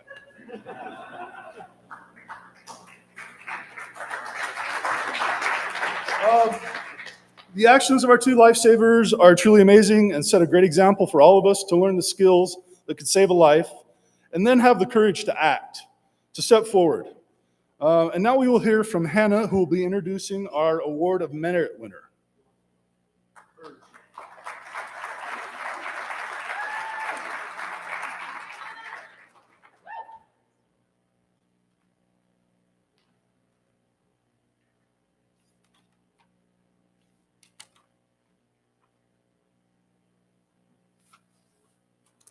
Next is our largest award category, the Award of Merit.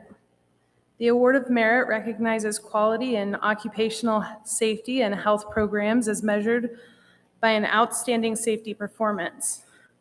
These companies who are below the national average for their industry over a 3-year period in lost time and total case incidence rates, which are compiled by the United States Department of Labor, Bureau of Labor Statistics.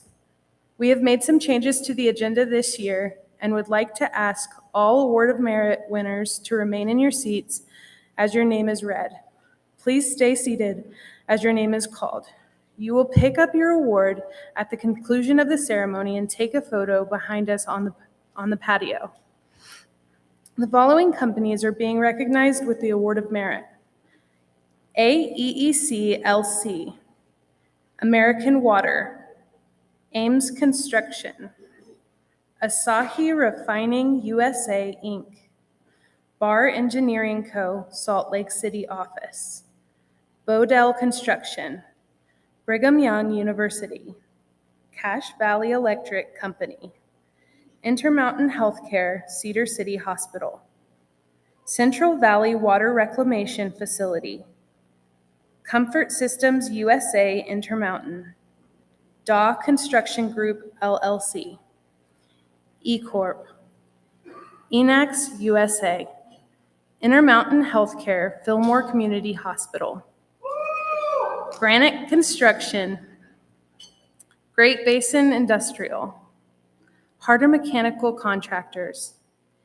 H.F. Sinclair, Hunt Electric, Inc., Hunter Douglas, Salt Lake City, Jack B. Parson, a CRH company, Jordan Valley Water Conservancy District, Kern River Gas Transmission, Kroger Leighton Dairy, L3 Harris, Leighton Construction Company, Intermountain Healthcare, McKay D Hospital, Mechanical Service and Systems, Mill Creek Engineering Company, Mountain Regional Equipment Solutions, Mountain States Fence Company, Nielsen Construction, a CRH company, North American Industrial Services, Northrop Grumman Mission Systems, Northrop Grumman Propulsion Systems,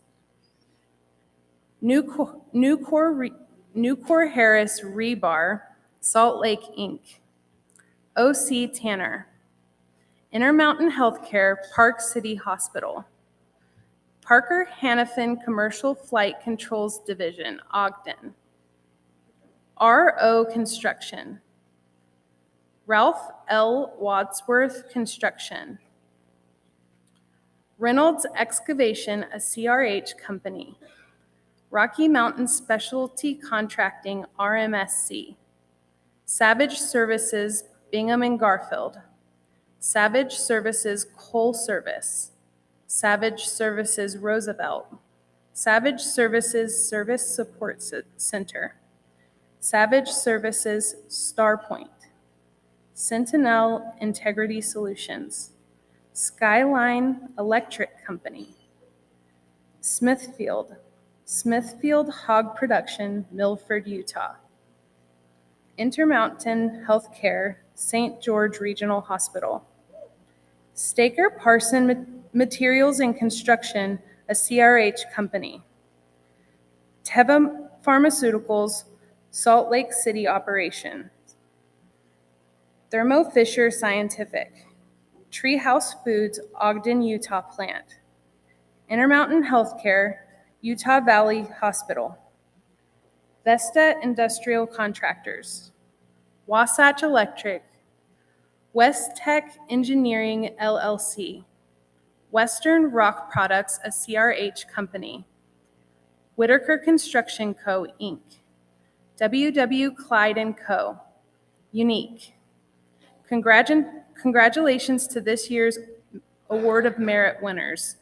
Next up is Brandy Crockett with our Wish Award.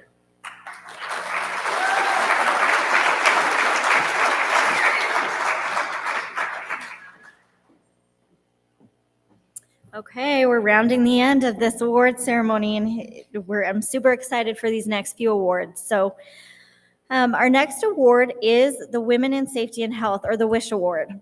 The Women in Safety group was designed by the Utah Safety Council for professional women within safety and health industries. Each year, the steering committee selects a winner and presents the WISH Award at the end of year Women in Safety event, which took place in December.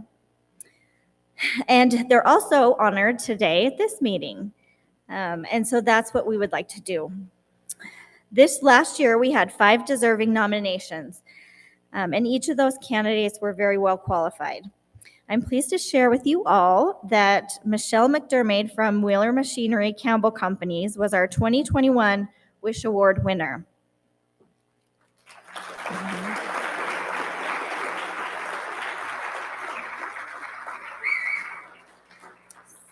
Michelle has worked for Campbell Companies for 22 years. For 16 of those 22 years, she has been in the safety department. She manages several hundred DOT drivers, conducts training that she has herself developed, audits, coaches, and mentors their drivers. Through her leadership and expertise, their FMCSA scores are 83% below the national average. They now drive millions of miles every year without major incident. The drivers at Campbell Companies and the communities they serve are safer because of Michelle's dedication and leadership in safety. Michelle is passionate about people, not just the drivers, but all employees. She's taken the lead and single-handedly developed safety videos that are watched every day by over their 1,000 employees. The videos she created, filmed, edited, and even developed tests for include workplace safety, hazard recognition, hand safety, eye safety, drug and alcohol in the workplace, and many others. Michelle's also a company first responder. Whether it's a customer that's experiencing chest pain or an employee that's not feeling well, she routinely comes to the aid of her fellow workers and delivers unquestionably good care. She organizes company first responder training and gets other associates qualified to respond in emergencies. Michelle's dedication for safety extends further. She also takes part in and conducts emergency preparedness trainings in-house, including training on natural disasters and active shooter situations. She's constantly developing and improving new workplace policies and procedures, and she routinely attends conferences to sharpen her skills. Wheeler Machinery Company and the Campbell Company's family are a safer place to work because of her endless passion and energy to enable employees to return home safely every day. Congratulations to our 2021 Wish Award winner, Michelle McDermott.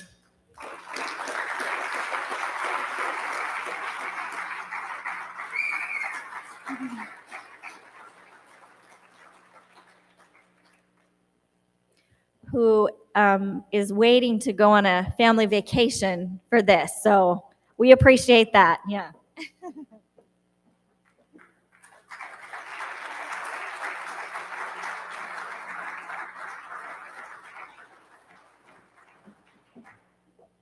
Okay, next up.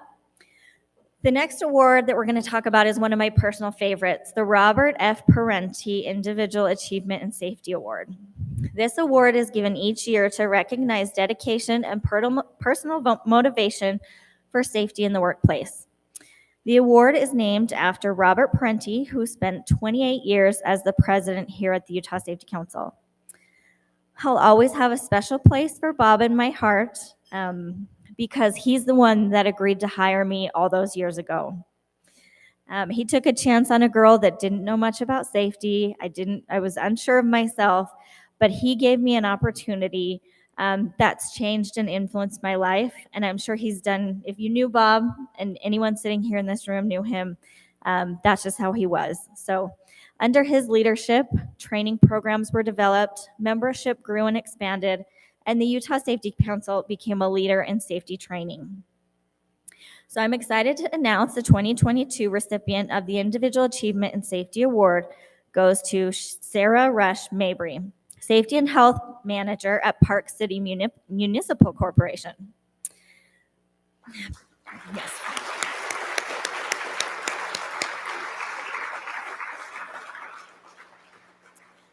The city's health and safety plan calls for the safety committee to conduct workplace safety walkthroughs on a periodic basis. Since the program's formal inception in 2017, the city relied on a comprehensive 18-page paper checklist for all departments and functions. Several sections of the checklist applied uniformly to all departments, such as safety administration, while others were specific to only a few departments, such as welding or working in confined spaces. The 18-page paper document format complicated communicating requirements and findings for the city. Recognizing a need to streamline the city's workplace safety walkthrough process, Sarah, acting on her own initiative, developed an electronic form that allowed inspectors to scan a code linking their smartphone or tablet to a specific section of that comprehensive checklist for on-site use when conducting workplace safety walkthroughs.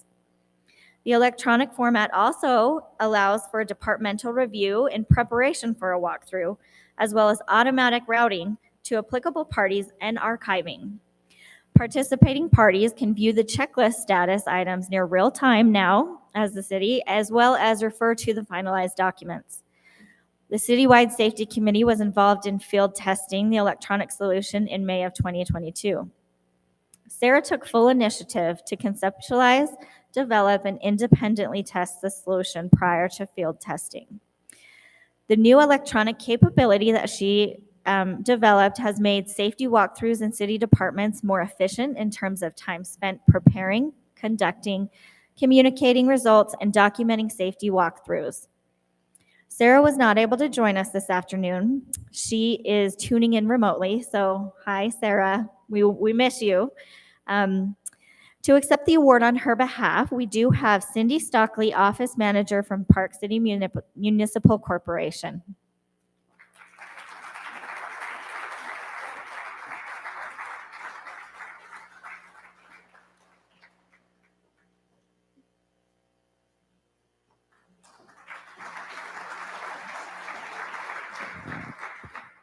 Congratulations to Sarah for her hard work and accomplishments, and thank you to Cindy for joining us on her behalf. Now I would like to invite John Wojciechowski back to the podium for the one last time for our remaining awards.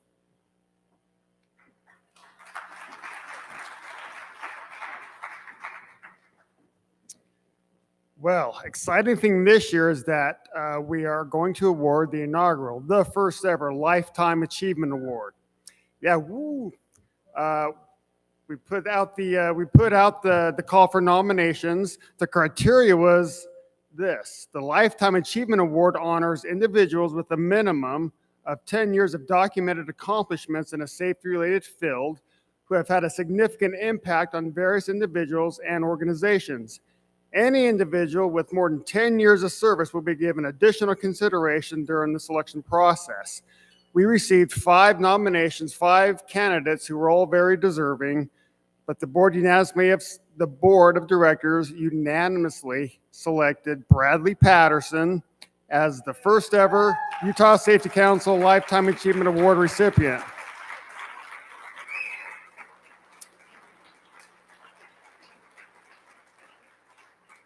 Let me tell you about Bradley. Bradley is the Director of Quality, Safety, and Environmental at Swire Coca-Cola. He was nominated twice, once by Peter Mills, who's the Executive Director and Senior Vice President of Supply Chain for Swire Coca-Cola, as well as Suyanka Nupani, the Data and Safety Manager with the Utah Department of Transportation. Brad has over 35 years experience leading diverse and high-performing teams, coupled with over 25 years as a safety and environmental professional. His motto, "Safety is all about engagement, and engagement is all about people," has spread well across the global Coca-Cola system. Brad has been a passionate supporter and advocate of building zero-harm operations, and each of the companies has worked for over 30 years.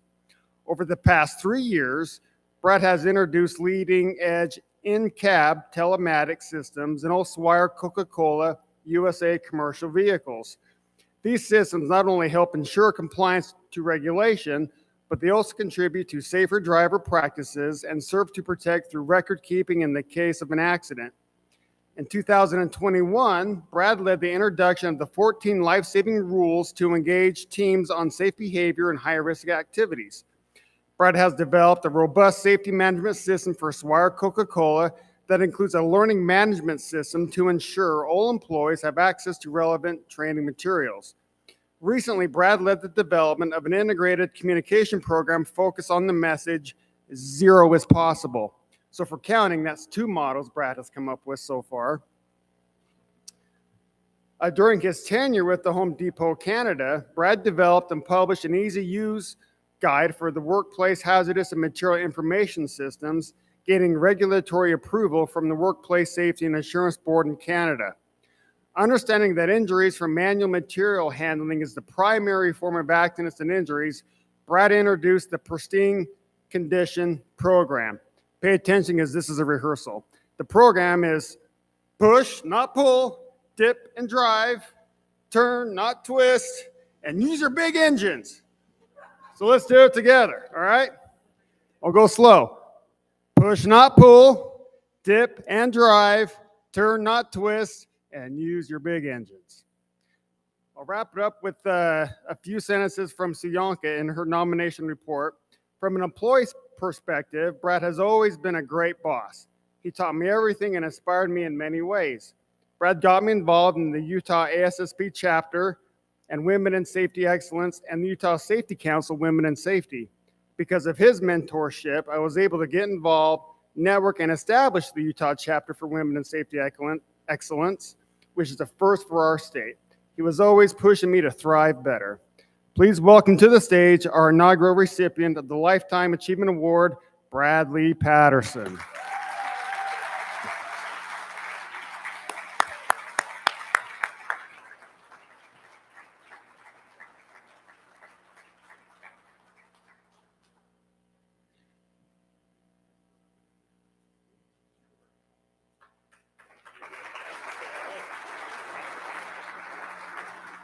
Well, thank you, John.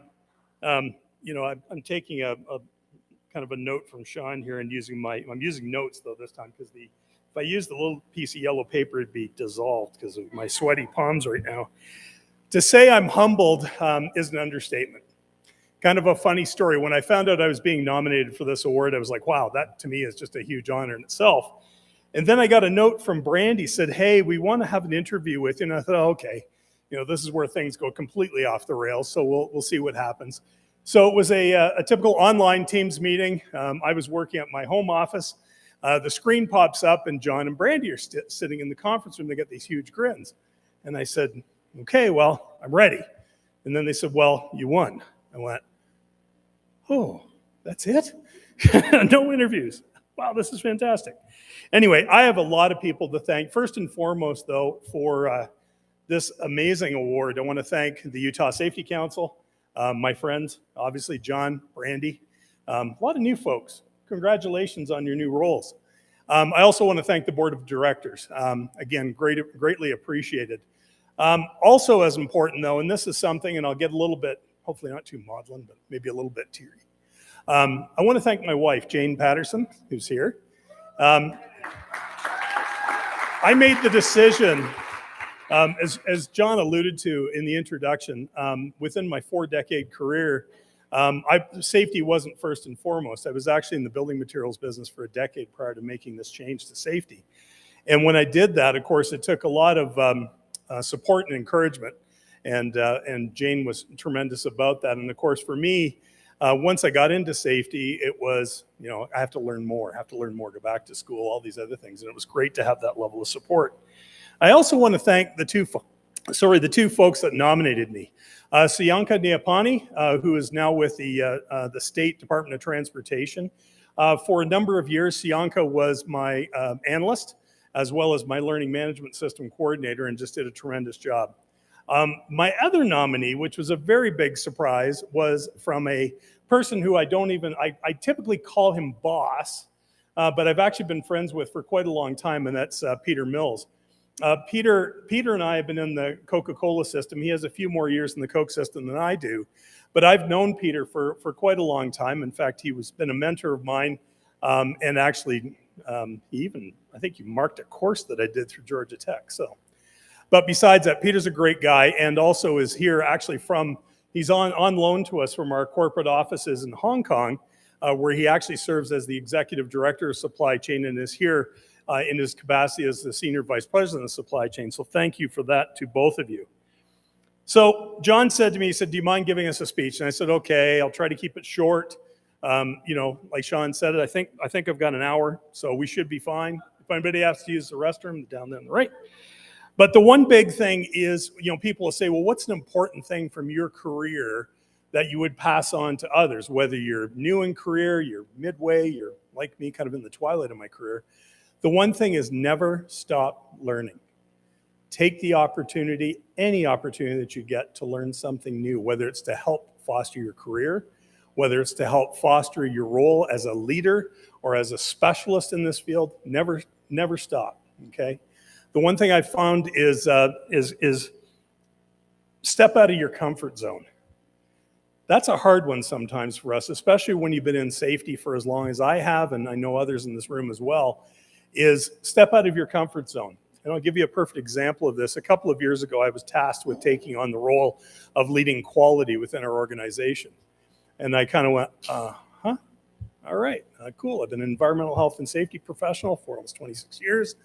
This is great. Now they want me to take on quality. But the one thing that was important about that decision that I made was I looked at it from the standpoint of, number one, cool, I get to learn some new things. That's awesome. The other piece, though, is as a leader, this gives me an opportunity to kind of branch out my skills. So again, never stop learning. Step out of your comfort zone. If something feels unfamiliar to you, dive in with both feet. Okay. And lastly, and we talked about sponsorship, and Sean brought up a good thing about sponsorship. I have it done a little bit differently, that regardless of where you are in your career today, seek a mentor. Seek that person, and maybe it is a sponsor too, especially if it's new things that you're getting involved with. But seek a mentor. Seek someone out there who can help coach and guide your career. I still have one today. Surprisingly enough, that person's actually about 10 years younger than I am. But it's still someone that I fall back on and will ask for their guidance or their coaching. Almost every single week we talk on a regular basis. The flip side to that, though, is become a mentor. There is such,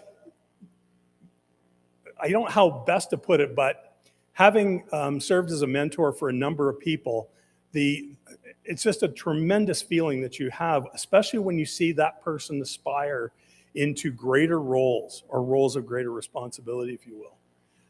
When Sianka moved on, she left me, she resigned. I mean, my God, I'm so wonderful. Why would she resign?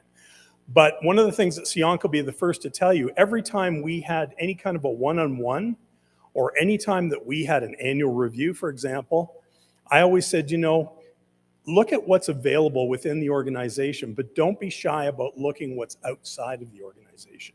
For you to be able to further your career, perhaps we don't have everything that you're looking for. And after 4.5 years, she came to me and she said, I'm going to go on to the state. I'm going to work for the Utah Department of Transportation. And of course, knowing the guys here, I was like, hey, that's cool. I think that's great. What a great learning experience for you. So again, be a mentor, and also seek a mentor. Seek someone who can help coach and guide your career. Never stop learning. Please don't ever stop learning. This is my shameless plug for the Utah Safety Council. One of the things, probably one of the smartest decisions I made was 20 years ago, actually this year, and I went out and completed my advanced safety certificate with the National Safety Council. It's a course that I wholly endorse, regardless of whether you're a degreed safety professional or someone who's just coming into the profession. But again, great learnings there. But to also take advantage of all the things that the Utah Safety Council offers. That's my shameless plug for today. We certainly do as an organization, and we've had some great results. So with that, I want to, again, thank the team from the Utah Safety Council, John, Brandy, all of our new employees, and again, for the board. This is a tremendous honor that I will never forget. And again, have a great afternoon. Thank you.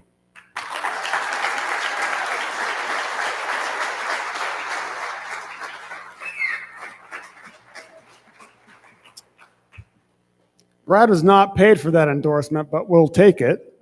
And if you're interested in the advanced safety course, you can come see me, come see Brandy, right? Yes. Okay, we are up to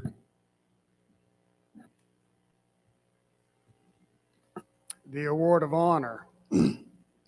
Every company who applies for the Award of Merit is considered for this award.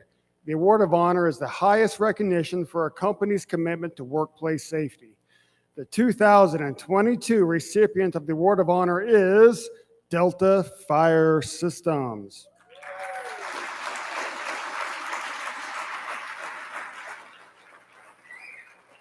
Delta Fire was formed in 1963 by fire protection engineers William A. Pickett and Nell C. Spar. The duo wanted to build a professional organization that they could be personally proud of. Delta Fire has grown to be one of the largest and most respected fire protection contractors in the Intermountain area.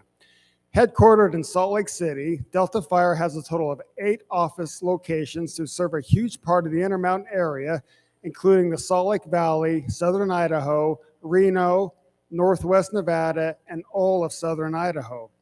At Delta Fire Systems, they truly believe their employees are their biggest assets. They strive to provide a safe and healthy work environment. They want their people to go home after a day's work better off than when they came in. To do this, they make safety a major priority. All field technicians and leadership personnel are OSHA 30 certified, and all foremen are all CPR and first aid trained so they can respond to any incident that may happen. All their project sites are audited for safety by supervisors and the safety director.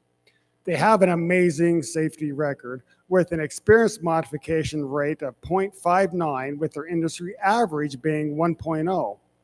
This means their safety record and potential for future incidents is nearly 40% lower than their peers in the industry. Delta Fire has received the Award of Merit from the Utah Safety Council every year since 2006. That's 16 years. Please help me to congratulate Delta Fire and invite them up on the stage with a round of applause.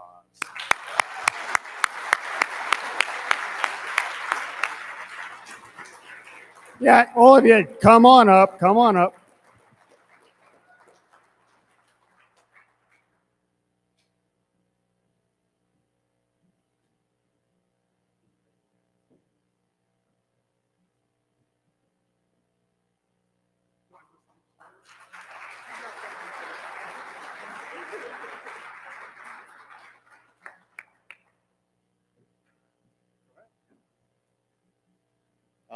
Yeah, I've got nothing prepared.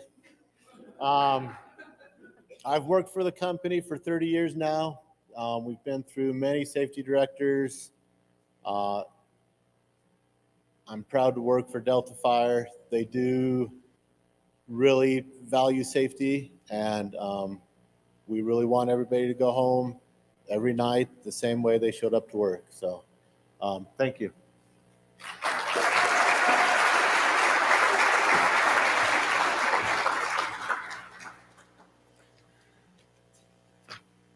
I think that's it. This has been a good time. We have some upcoming events, though. This is not it. We are not done for the year, team. We have the Crossy Ranch Member Appreciation Event. Crossy Ranch is in North Salt Lake. They have great hamburgers. They have donuts. They have pig races. It's a lot of fun. Last year was the first year we did it. We loved it so much that you're all invited to come and do it again, hang out, have some food, mingle with us. September 30th of this year. So that's coming up. We're ready, right? That's coming up. We're ready. Good. The next thing we have coming is the Wish Award event, December 16th. So we have nominations out already, nomination forms out. And so we would love to get your nominations, and our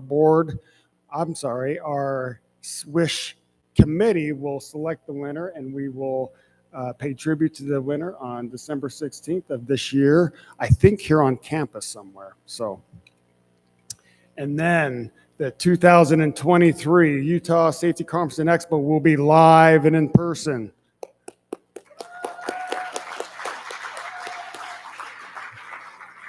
We're going to do it right here, March 16th and 17th at Rice Eccles Stadium.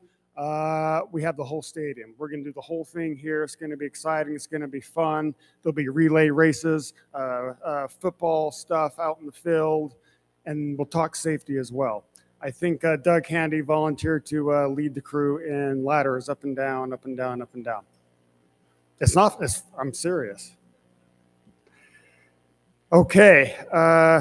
With that, and there's no more surprises, Doug, but I'm going to invite Doug Martin back up to the stage one last time to adjourn the meeting. But again, in all sincerity, Doug's been a great mentor, a great board member. Part of the reason why the Utah Safety Council is still relevant and doing the good work is because of Doug's leadership. So please welcome Doug Martin back up.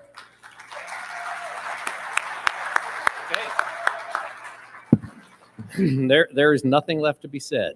Congratulations to all who won awards. We're in the midst of another year where you're working, you're being safe. Add yourselves to the list of those Lifetime Achievement Awards and be nominees in the years to come. And thanks for all you do. We are adjourned. Have a good afternoon.